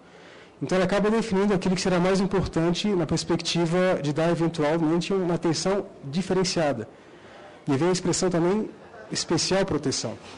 Antes de falar da especial proteção, a própria palavra base da sociedade, academicamente falando, cientificamente, a gente pode interpretar como conditio sine qua non, condição sem a qual não há sociedade. Então, a família, enquanto condição sem a qual não há sociedade, terá especial proteção. A palavra especial proteção guarda sentido com o quê? Uma proteção diferenciada e restrita. O especial se difere do geral. Né? Portanto, qualquer um de nós, qualquer associação civil, qualquer tipo de parceria que queiramos criar, gozam de uma proteção geral. A família delineada como base da sociedade civil terá especial proteção, ou seja, haverá algo a mais que será garantido a ela. Eu acho louvável do projeto que está sendo agora examinado, exatamente que trata disso, criação de um conselho de família, por exemplo, nos diversos níveis de poder, municipal, estadual e federal, que possa acompanhar a criação e execução das políticas públicas. O que já acontece na área de criança e adolescente, que é uma área também onde eu tratei. Meu mestrado, meu doutorado envolve família, criança e adolescente, nos dois casos. Então, a partir daí, eu acho interessante realmente que se traga para esse âmbito infraconstitucional, um tipo de regulamentação inicial do 226, e a partir daí se cria esse conselho, que eu acho louvável essa ideia, além de outros eventos que estão previstos e que possam vir a ser acrescidos no próprio projeto de lei. Bom, então, nesse contexto base da sociedade, né? Então, a gente tem condição sem a qual não existe, e a especial proteção. Eu chamava a atenção, ao fim desses slides, do professor Pier Paolo Donati, um professor titular de Sociologia na Universidade de Bolonha, na Itália, que tem vários estudos sobre a família e fala da família como uma entidade relacional, fundamental, nessa perspectiva. E esse professor também ele comenta que há outras figuras que são assimiladas à família, por metáfora ou analogia, mas que com ela não se identificam exatamente porque não tem essas notas, né, de autopoiese da própria sociedade civil. Eu falo autopoiese em que sentido? Adotou nosso Constituinte um modelo, né, a partir da definição, podemos até para o slide seguinte, né, que a gente fala do casamento, da não estável, da filiação e paternidade. Se a gente notar, o casamento da não estável, conforme consta na Constituição Federal, estão nos elementos que falam da reconstrução autopoética da sociedade civil, ou seja, a capacidade natural de geração. E é isso que está consubstanciado aí. Então, para falar que é base da sociedade, condição sine qua non, ora, o que é aquele sem qual não há sobrevivência da sociedade civil? A própria reprodução humana e a própria criação dela. Então, a procriação e a criação. Então, está contemplado, de certa forma, na Constituição Federal exatamente isso, dois elementos sem os quais não se preserva a sociedade civil. E aí é se dizer que aqui está composto, portanto, a unidade familiar fundamental do tecido social. Né? Então, a essa unidade será garantida essa especial proteção.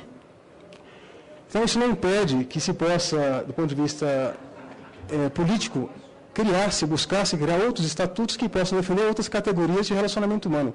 Não é? Mas a Constituição deu, nesse momento, destaque àquilo que seria a conditio sine qua non, sem a qual não sobreviveria a própria sociedade, e a ela promete essa especial proteção. Né?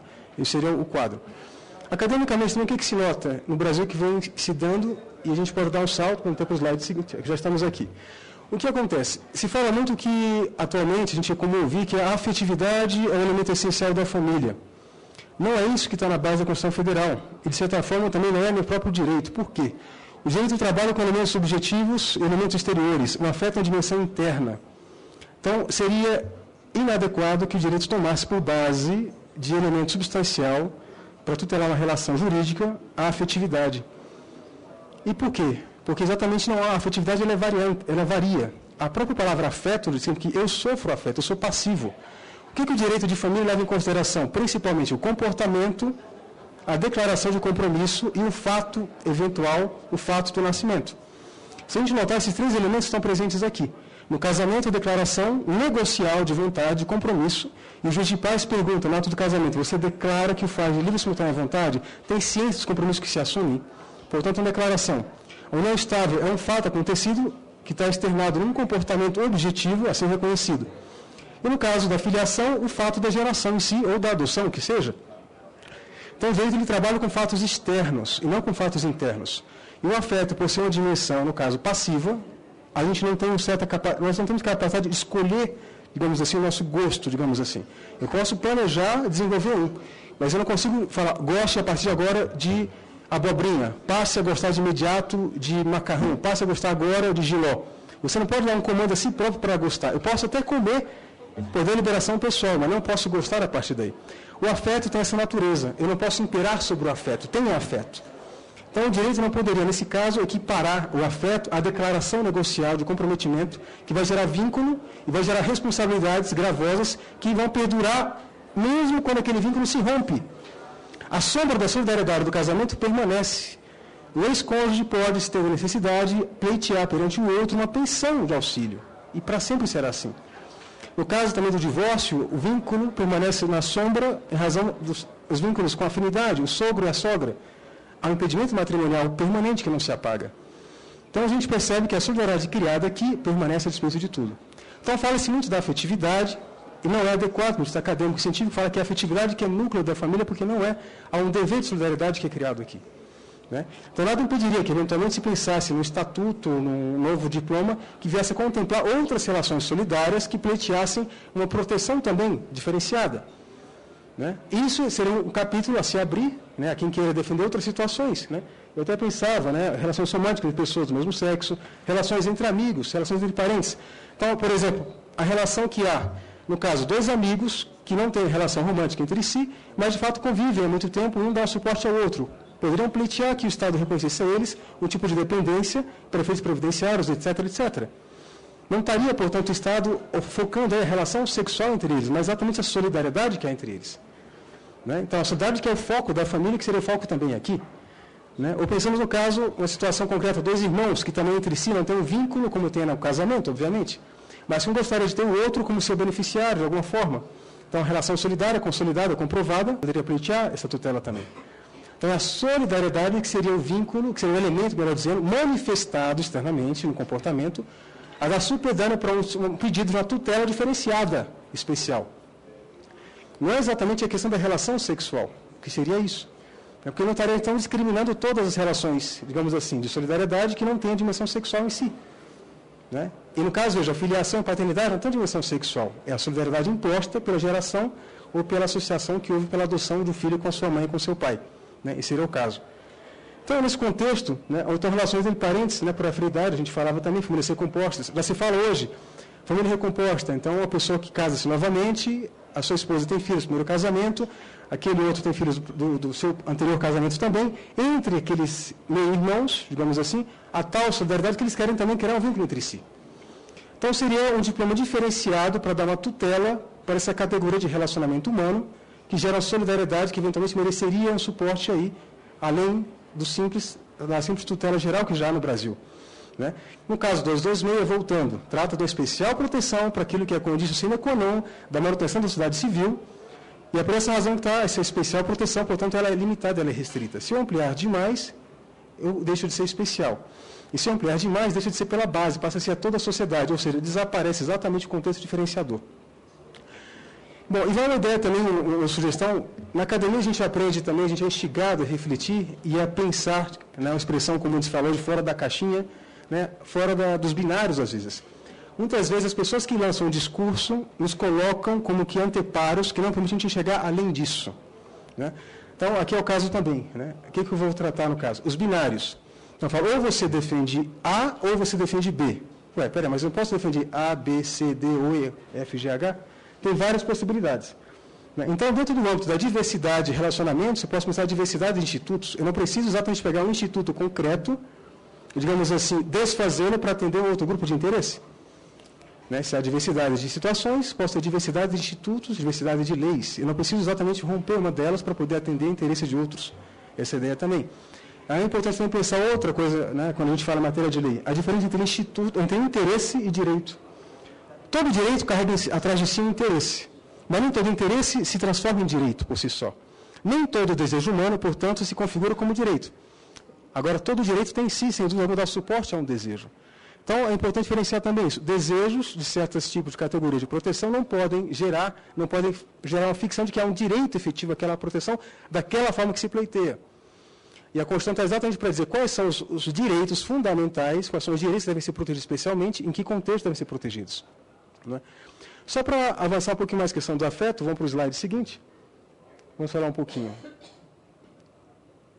Assim, eu falava essa ideia. Então, o que seria a motivação fundamental para a extensão daquela proteção especial 226 a outras categorias de relacionamento a serem tratadas em outro projeto de lei, por exemplo?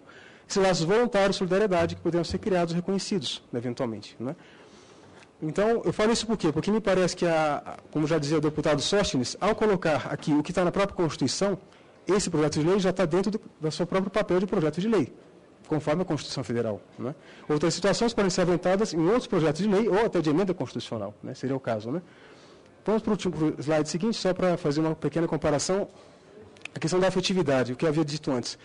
Então, há um equívoco, de certa forma, na doutrina, hoje em dia, justo de direito de família, apelando muito para a afetividade. E aí, analisando antropologicamente, sociologicamente, não é adequada essa postura, na perspectiva da teoria geral do direito, porque não é um elemento objetivo, a afetividade é subjetivo, e segundo, pela própria constituição do ser humano. O âmbito dos nossos afetos, estaria naquela terceira coluna ali, é um âmbito que nós temos menos controle sobre ele.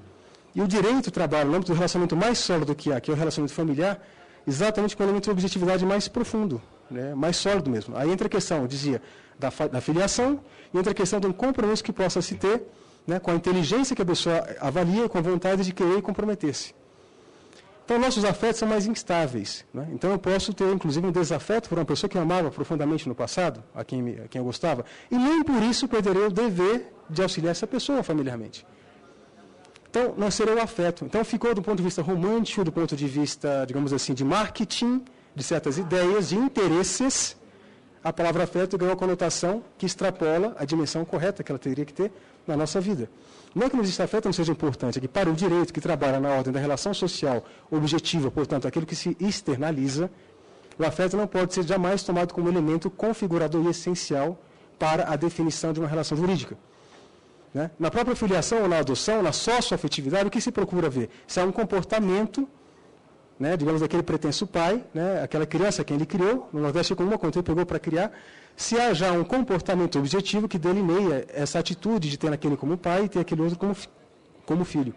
Portanto, é um comportamento com elemento externo. Né? Então, vem essa ideia.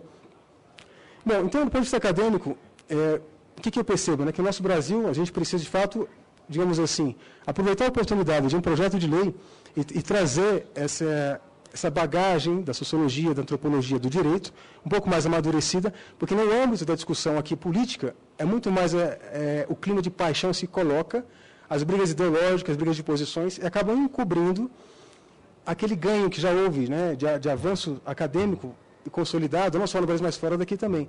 Então é importante trazer esse conteúdo para que possa temperar as nossas discussões, a verificar até que pontos de interesse que se pretendem, os desejos que se pretendem estão realmente de acordo com o direito, se estão também dentro da dimensão correta, que poderiam estar, né? E eu percebo que esse tipo de discussão também se dá não só aqui. Eu faço parte da Academia Internacional de Estudos de Direito de Família, sediada nos Estados Unidos, faço parte da Academia Ibero-Americana de Direito de Família, sou diretor científico. Então, tivemos reunião ano passado na Argentina, Ibero-Americana, na Espanha, na Academia Internacional. Temas da Academia Internacional do Simpósio Anual da Academia. Neste ano agora será Criança, Adolescente, Perspectiva da Família. Tema do ano passado, a família, os impactos que possa ter na relação com a religião. Tema de 2 anos atrás, qual o limite de atuação do Estado ao interferir na própria família. Então, são temas que a gente percebe que estão atualizados o que acontece no nosso próprio país. Então, o que também se discute fora do Brasil, se discute aqui também. Né? Então, é bom aproveitar essa oportunidade para trazer um pouco dessa base acadêmica, né, que possa ajudar, né, deputado, a amadurecer e, eventualmente, até saber responder algumas inquietações que se colocam, às vezes, no plenário e, às vezes, não se tem ainda uma resposta consolidada para responder aquilo. E não se tem por quê. E a última consideração que eu faço. É comum cada um de nós se preparar para explicar algo que não seja óbvio, digamos assim. Aquilo que se tem como óbvio não é uma preocupação de traduzir de modo científico. Não é? Então, geralmente, quem pensa de modo diferente trabalha com argumentos para tentar exatamente derrubar aquilo que seria o óbvio. Então, se alguém chega com você com uma série de argumentos para derrubar algo, você não está preparado ainda, porque você nunca parou para pensar. Exatamente por quê? Porque aquilo veio como um costume, uma tradição, como uma herança, né, ao longo do tempo. Então, é muito importante ver isso, que hoje amadurece isso também. Aquilo que era óbvio, que jamais pensava que era importante tratar academicamente para poder definir, hoje a academia tem que dedicar-se sim a aprofundar. Instigado exatamente por outras ideias concorrentes que também estão querendo pleitear interesses que possam consolidar-se, segundo essas pretensões, em direitos, né, nos vários diversos modelos de sociedade de vida que se imagine e que se possa defender na democracia, né, como é o nosso caso. Então, voltando ao item final, acho que tentar ficar dentro dos 20 minutos que foi dado aqui. Né? Então, no caso é isso, nós temos vários âmbitos de interferir na sociedade civil, né, na opinião pública, o âmbito econômico, o âmbito da mídia, da arte, da cultura, da política e da academia. Né? Então, no caso da academia tem isso, a gente pode buscar realmente esse supedâneo hoje em dia para poder ajudar a consolidar uma discussão, porque ela não fica limitada no Congresso Nacional, essa discussão muitas vezes é uma base mais ideológica, mais a disputa por interesses e pelos lobbies, né, que não estão muitas vezes bem assistidos, academicamente falando. Bom, é o que eu teria para falar, agradeço a oportunidade, obrigado. Parabéns ao professor Dr. Antônio Jorge Pereira Júnior, que na verdade enobrece aqueles que querem acusar que é muito mais o Estatuto da Família ligado a um posicionamento ideológico, religioso, algo parecido, como acadêmico pode vir corroborar com aqueles, com o autor e com a parte daqueles que pertencem a essa comissão que defende os princípios da família como está estabelecido na Constituição. Tenho 2 inscritos, o deputado Evandro Gussi é o primeiro e depois nós temos 2 Evandros, que bom. E logo a seguir o deputado Evandro Roman. Passo a palavra a Vossa Excelência, deputado Evandro Gussi. Senhor presidente, isso cura um trauma de infância, que era de quase sempre ser sozinho na sala de aula. Brincadeiras à parte, eu queria ratificar a fala que fiz na nossa reunião anterior, em que já sabia, e cumprimentando aqui Dr. Paulo e Dr. Antônio Jorge, peço perdão porque essa dança das comissões que nós vemos, eu estava inscrito para falar na CCJ e não podia deixar de fazê-lo. Eu já antecipava na última reunião a contribuição que eu sabia que o Dr. Antônio Jorge daria por algum tempo conhecer a sua profundidade e o caráter acurado de sua análise acerca do direito de família, e, claro, um direito de família profundamente inspirado por uma alta análise filosófica, por uma alta análise antropológica e outros elementos sem os quais é impossível se fazer bom direito de família. O doutor Antônio Jorge tem um outro mérito, ele trata de direito de família, um direito que resguarda a família, né? Eu me ressentia na faculdade de Direito que nós tínhamos 2, 3 aulas de como se casa e o restante do ano como se acaba com a família e os efeitos civis dessa destruição. E aqui, sem nenhum julgamento às pessoas que foram flageladas de uma maneira ou de outra por questões familiares. Nós estamos tratando das coisas em tese aqui, não as concretizando. 2 pontos me chamaram a atenção. Primeiro, esse caráter objetivo do tratamento que o direito deve dar a comportamentos. Eu gosto muito de programas da vida animal. Me chama muito a atenção. E me impressiona o nível de sofisticação a que se chegou a ciência na percepção da lei natural. Ou seja, perceber que a cor de um animal, a acidez de sua saliva e outros inúmeros elementos têm uma razão de ser. Não são frutos do caos, mas frutos de uma engenharia natural, poderíamos reduzi-la assim, em deferência ao Dr. Paulo. Há uma razão de ser na natureza. Há uma razão de ser. E hoje a sofisticação a que a ciência chegou para perceber isso, no mundo animal, é algo que impressiona. Não há nada por acaso, tudo tem um porquê. Por outro lado, assusta a incapacidade do homem moderno de perceber isso quando nós falamos sobre a pessoa humana. de que há razões naturais para as coisas serem do jeito que são. Um grande pensador inglês, criticando esse ceticismo, Chesterton dizia, e aqui vou parafraseá-lo, sem compromisso com a literalidade, que o fato de um elefante ter tromba é curioso. Que 2 elefantes tenham tromba é impressionante. Que 4 elefantes tenham tromba é um milagre. Que todos os elefantes tenham tromba, isso é um complô. É um complô o fato de todos os elefantes terem tromba, e é um complô também o fato de um homem ser diferente de uma mulher. Isso realmente deve ser um complô da sociedade judaico-cristã ocidental, minimamente articulado, maquiavelicamente articulado no decorrer dos séculos. Não é isso. É simplesmente natural.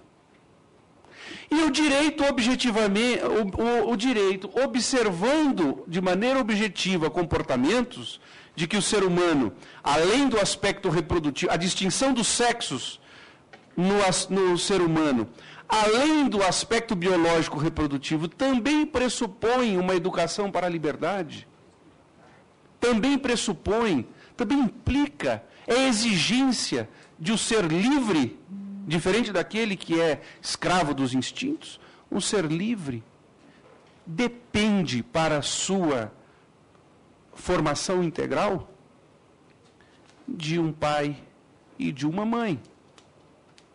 E claro, aqui, sem qualquer tipo de julgamento das situações concretas, que nós as conhecemos, devemos acolhê-las, ajudá-las e assim por diante, e acima de tudo respeitá-las.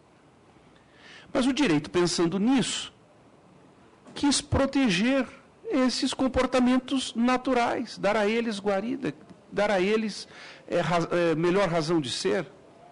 Portanto, brilhante, doutor Antônio Jorge, essa análise muito lúcida sobre a distinção entre afetividade e comportamento. Ou seja, o que o direito há de proteger são os comportamentos que decorrem da natureza humana, exigidos por ela, e sem os quais ela não pode sequer sobreviver. Não só no aspecto biológico, talvez aí as engenharias genéticas poderiam socorrer. Mas sermos verdadeiramente humanos não seríamos sem uma família.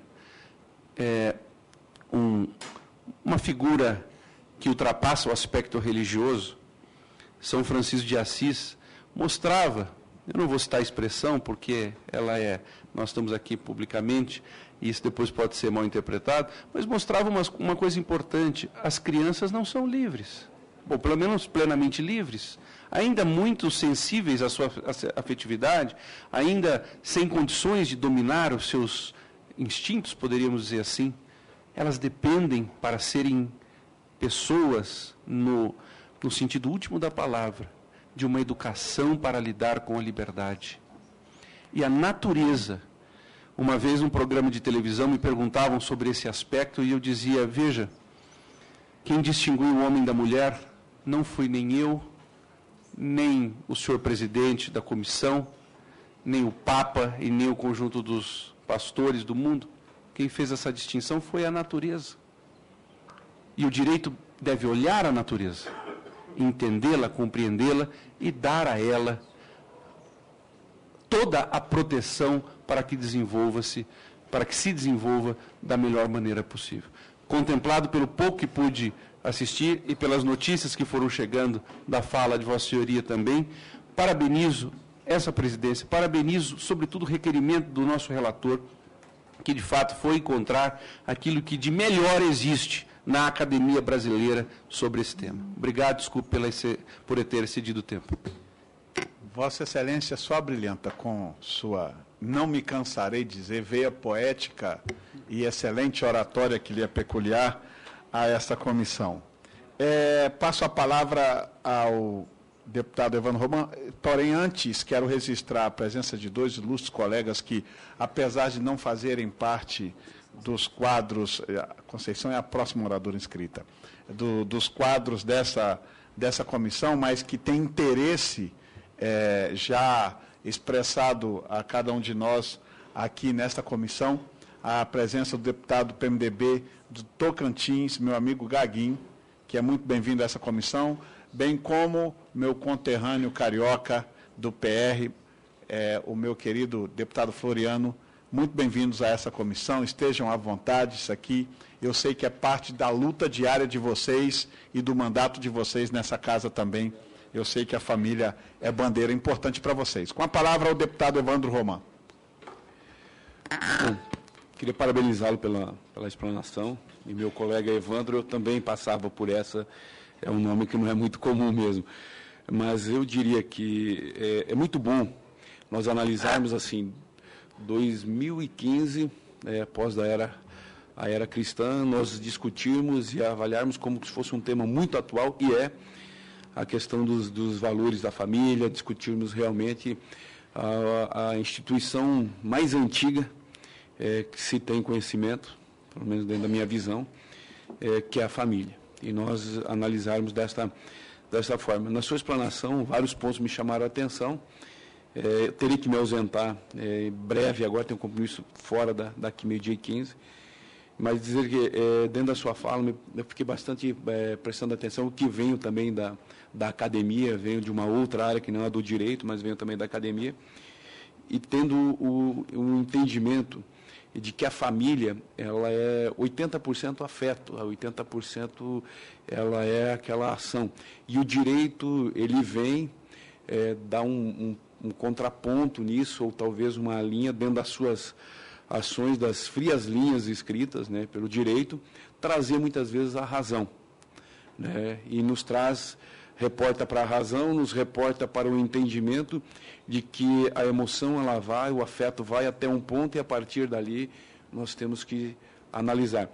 Mas eu vejo que quando se trata mesmo das frias linhas do direito, existe o intérprete. E o intérprete, muitas vezes, porque senão você pega como se fosse as frias linhas, as regras de um jogo. E onde esse jogo você tem, muitas vezes, de cada lado, pessoas disputando a mesma ação.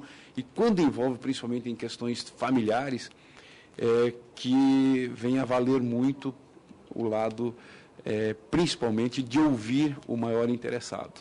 Né? E muitas vezes este maior interessado, ele se deixa sempre, vai ser sempre levado, graças, eu digo ao nosso bom Deus, alguém pode dizer, tire Deus dessa situação, mas sempre será levado pelo afeto, pela identidade e pela situação ao qual ele mais tem em relação, muitas vezes, até de uma própria disputa, de uma separação, de uma ação, enfim. E eu queria parabenizá-lo justamente por trazer para nós um ponto como esse, para que não nós tenhamos dentro dessa comissão a força de uma religião, que nós tenhamos a força dos valores emocionais que nós temos, mas que nós temos que ter a análise, muitas vezes, do ponto do direito, e que o senhor, com muita propriedade, colocou de uma forma, assim, muito reflexiva, e que nos faz aí analisar sempre as duas pontas. É claro, conforme digo, família, quando envolver isto, ela não se concretiza de um pai para um filho, para uma esposa, para essa condição, se ela não tiver esse máximo possível de afetividade e esse lado passional, conforme tem, porque é o que faz. Agora, quando isto não resolve, a gente diz, põe para votar, né? Não é assim? Na casa nós utilizamos, não houve o consenso, põe para votar. E quem é o fiel da balança nesse momento sempre será o direito. Pois não, o palestrante quer contribuir com a sua fala também. Muito obrigado pela colocação. Aproveito até para explicar um detalhe que acho que é importante na minha exposição.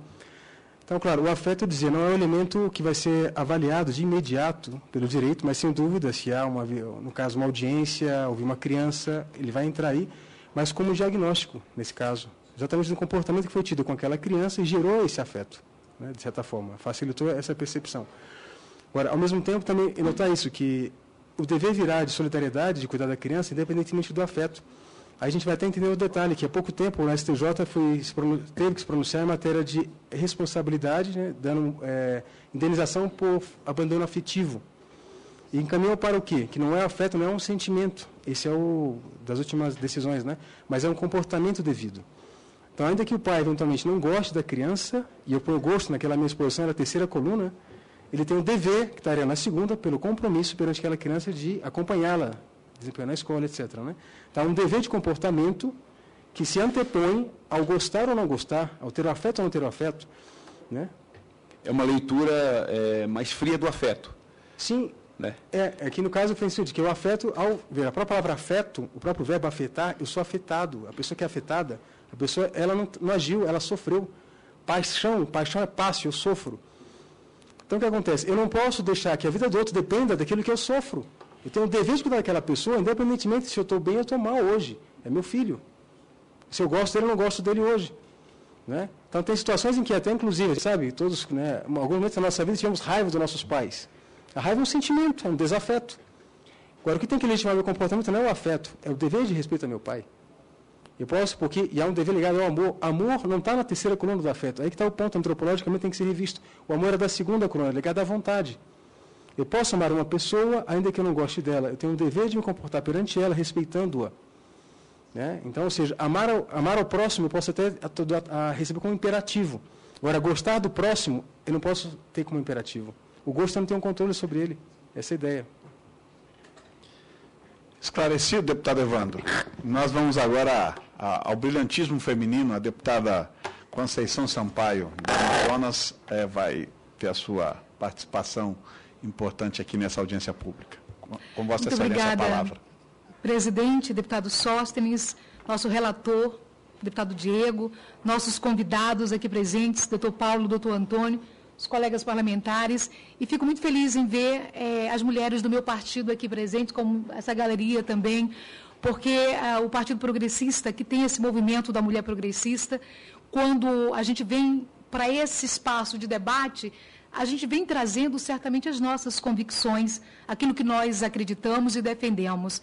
Eu fico muito feliz e, infelizmente, não consegui ouvir a exposição do doutor Paulo, ouvi parte do doutor Antônio, porque aqui também a gente acaba se dividindo em vários debates importantes, mas a gente vê o comprometimento que tem os colegas parlamentares em reservarem um pequeno espaço, ainda que pequeno, para estar aqui ouvindo, falando e demonstrando aquilo que acreditamos, que é a família como base realmente da sociedade em que vivemos.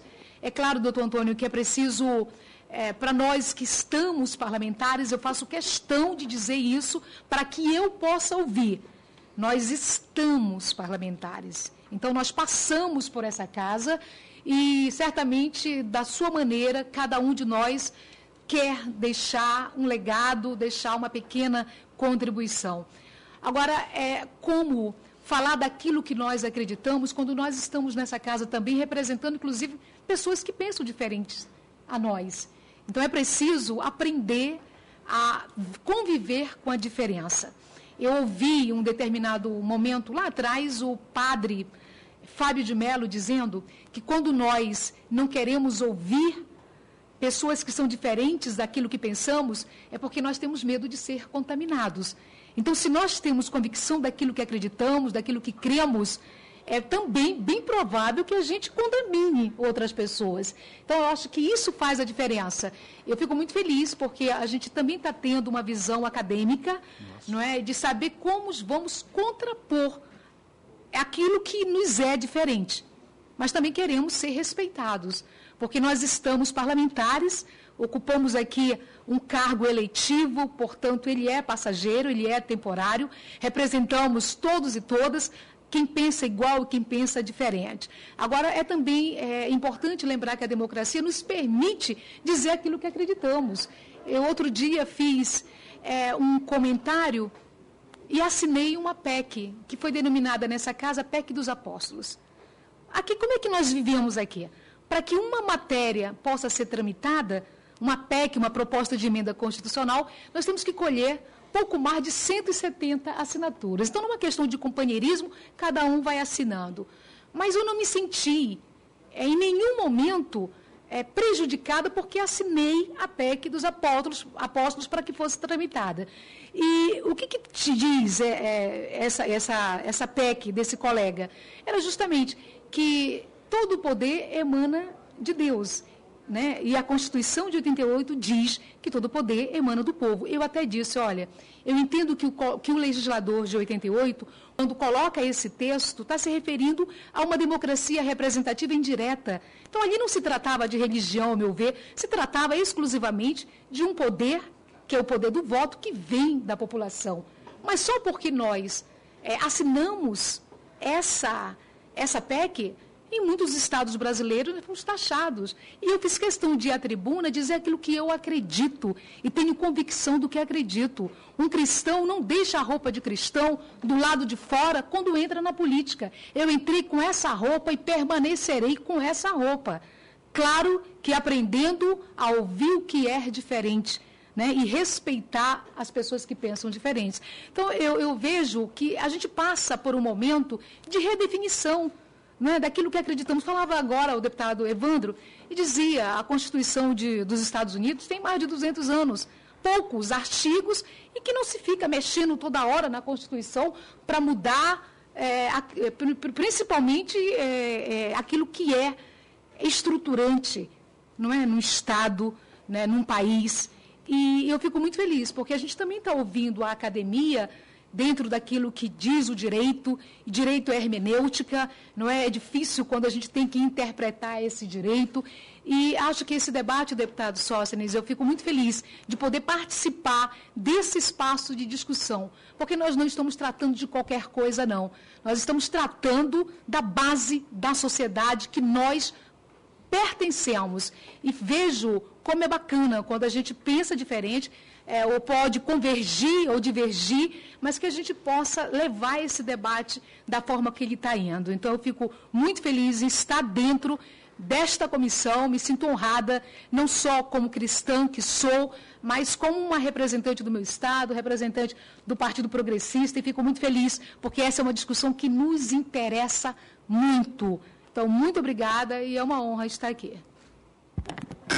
Bom, deputado, muito obrigado pela colocação. Então, eu faço só um adendo ainda aqui. Falava da academia, claro, eu falo, de certa forma, que aquilo que antigamente se tinha como óbvio, hoje a academia passa a estudar também para poder compreender por que se tinha como tal. E, obviamente, dentro da própria academia, a divergência de interpretação, né? Então, eu apresentei uma perspectiva que daria referendando aquilo que a Constituição do Brasil já vinha apresentando. Há outros que pensam de modo diferente, e assim a democracia funciona também no âmbito acadêmico. E, no caso, eu fazia essa menção, né, aqui há você usou a palavra estruturante, né, que, de fato, eu acho que a nossa Constituição acabou adotando essa posição. Isso chama atenção a um fato que eu acho que é importante para ficar registrado, que são esses binários. Muitas vezes, eu falava dos binários, o que acontece? Que são dois anteparos que impedem as pessoas de serem avaliadas da forma correta. Ao atribuírem a uma PEC qualquer denominativo, alguém fez, muitas vezes propositadamente, para gerar uma certa aversão, não é? Gerar algum tipo de propaganda negativa. É muito comum acontecer isso aqui, a gente percebe. Então, há uma proposta que não agrada certas pessoas, colocam um nome pejorativo para tentar já minar aquilo. Ou já acusa uma pessoa que ela tem tal postura, ou que ela defende tal bandeira, sem que seja aquilo exatamente que está acontecendo, para poder afastá-la do discurso, do debate, neutralizá-la. São os binários que eu digo, que às vezes acabam afastando uma discussão mais séria, mais profunda, e é importante reagir a esses binários, né, que acabam realmente isolando a questão da própria verdade, ou a verdade possível que se possa alcançar numa discussão que tenha um conteúdo que se pretenda veraz mesmo, né? Obrigado, deputada, pela sua participação. Eu quero aqui passar para a participação das pessoas que nos assistem pelos meios de comunicação, em especial no portal E-Democracia. Tem duas perguntas, ou melhor, três. A primeira é: qual o fundamento do projeto Estatuto da Família e para que ele serve? Essa pergunta foi dirigida a mim por Camila Melo, aqui de Brasília, e acredito que foi depois que eu expliquei a diferença, não é isso, assessoria? A diferença de que nós aqui é um projeto de lei, isso aqui não é uma PEC para mudar o texto constitucional. E eu vou fazer uso de parte do que os palestrantes disseram. Acho que era a melhor pessoa para responder isso, seria o próprio autor, mas eu vou fazer uso do que você acabou de dizer. Quando o óbvio é enfrentado ideologicamente, existe uma reação natural. É por isso que existe o Estatuto da Família. O óbvio está sendo enfrentado ideologicamente. Portanto, naturalmente, quando o óbvio é confrontado, existe uma reação.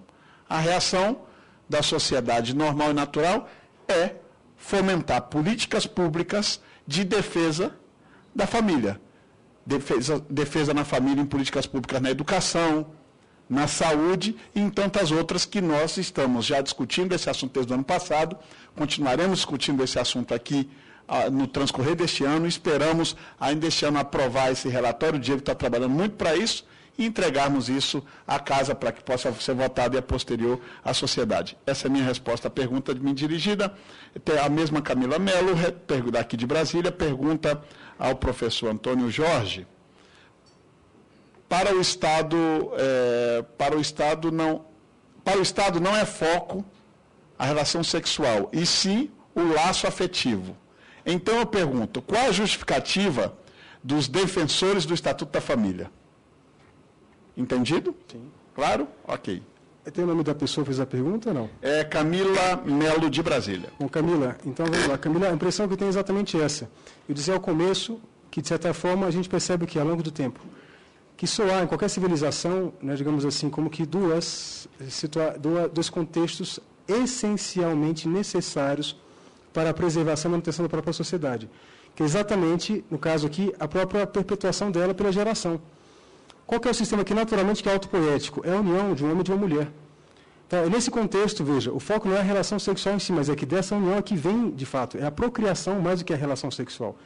Tanto é que não há nenhum tipo de gerenciamento, quantas relações sexuais tem que ter, como tem que funcionar para ter especial proteção. Não é isso. Como há uma viabilidade natural de procriação a partir daquela relação, ela é especialmente protegida em razão disso. E tanto é a procriação que se vê no segundo ponto a relação parental, filiação e paternidade. Ou seja, é a criação e a procriação, que estão unidas aí. Porque apenas ter o filho não é suficiente para manter a sociedade. Tendo uma criança, um bebezinho ao relento, morre pouco depois. É tal a dependência dele. E se ele também não for criado, não vai ser uma pessoa que vai se desenvolver. Então, tanto a ideia da criação quanto a procriação estão ali consubstanciadas. Então, o foco não é a relação sexual. O foco é exatamente aquele ambiente do qual vai autopoeticamente, ou seja, por sua própria natureza, decorre, por conta própria, de modo majoritário, sempre, a própria perpetuação da sociedade civil, portanto, mantendo-se aquilo que é a base dela, que é o próprio ser humano. Diego, nosso relator, deputado, vai fazer uma pergunta ao orador Antônio Jorge, e depois eu tenho uma última pergunta ao Paulo Tomiaga também, para encerrarmos assim as participações também externas a esse ambiente. Professor Antônio Jorge, eu gostaria de saber, em função da sua formação e atuação internacional, como outros países como França, Estados Unidos, Espanha, entendem essa formulação de proteção da família do ponto de vista do direito. Bom, Diego, então eu vou te falar um pouquinho. Os Estados Unidos tem 50 estados, cada estado lá pode tratar a parte de direito de família e direito civil autonomamente. Então, os Estados Unidos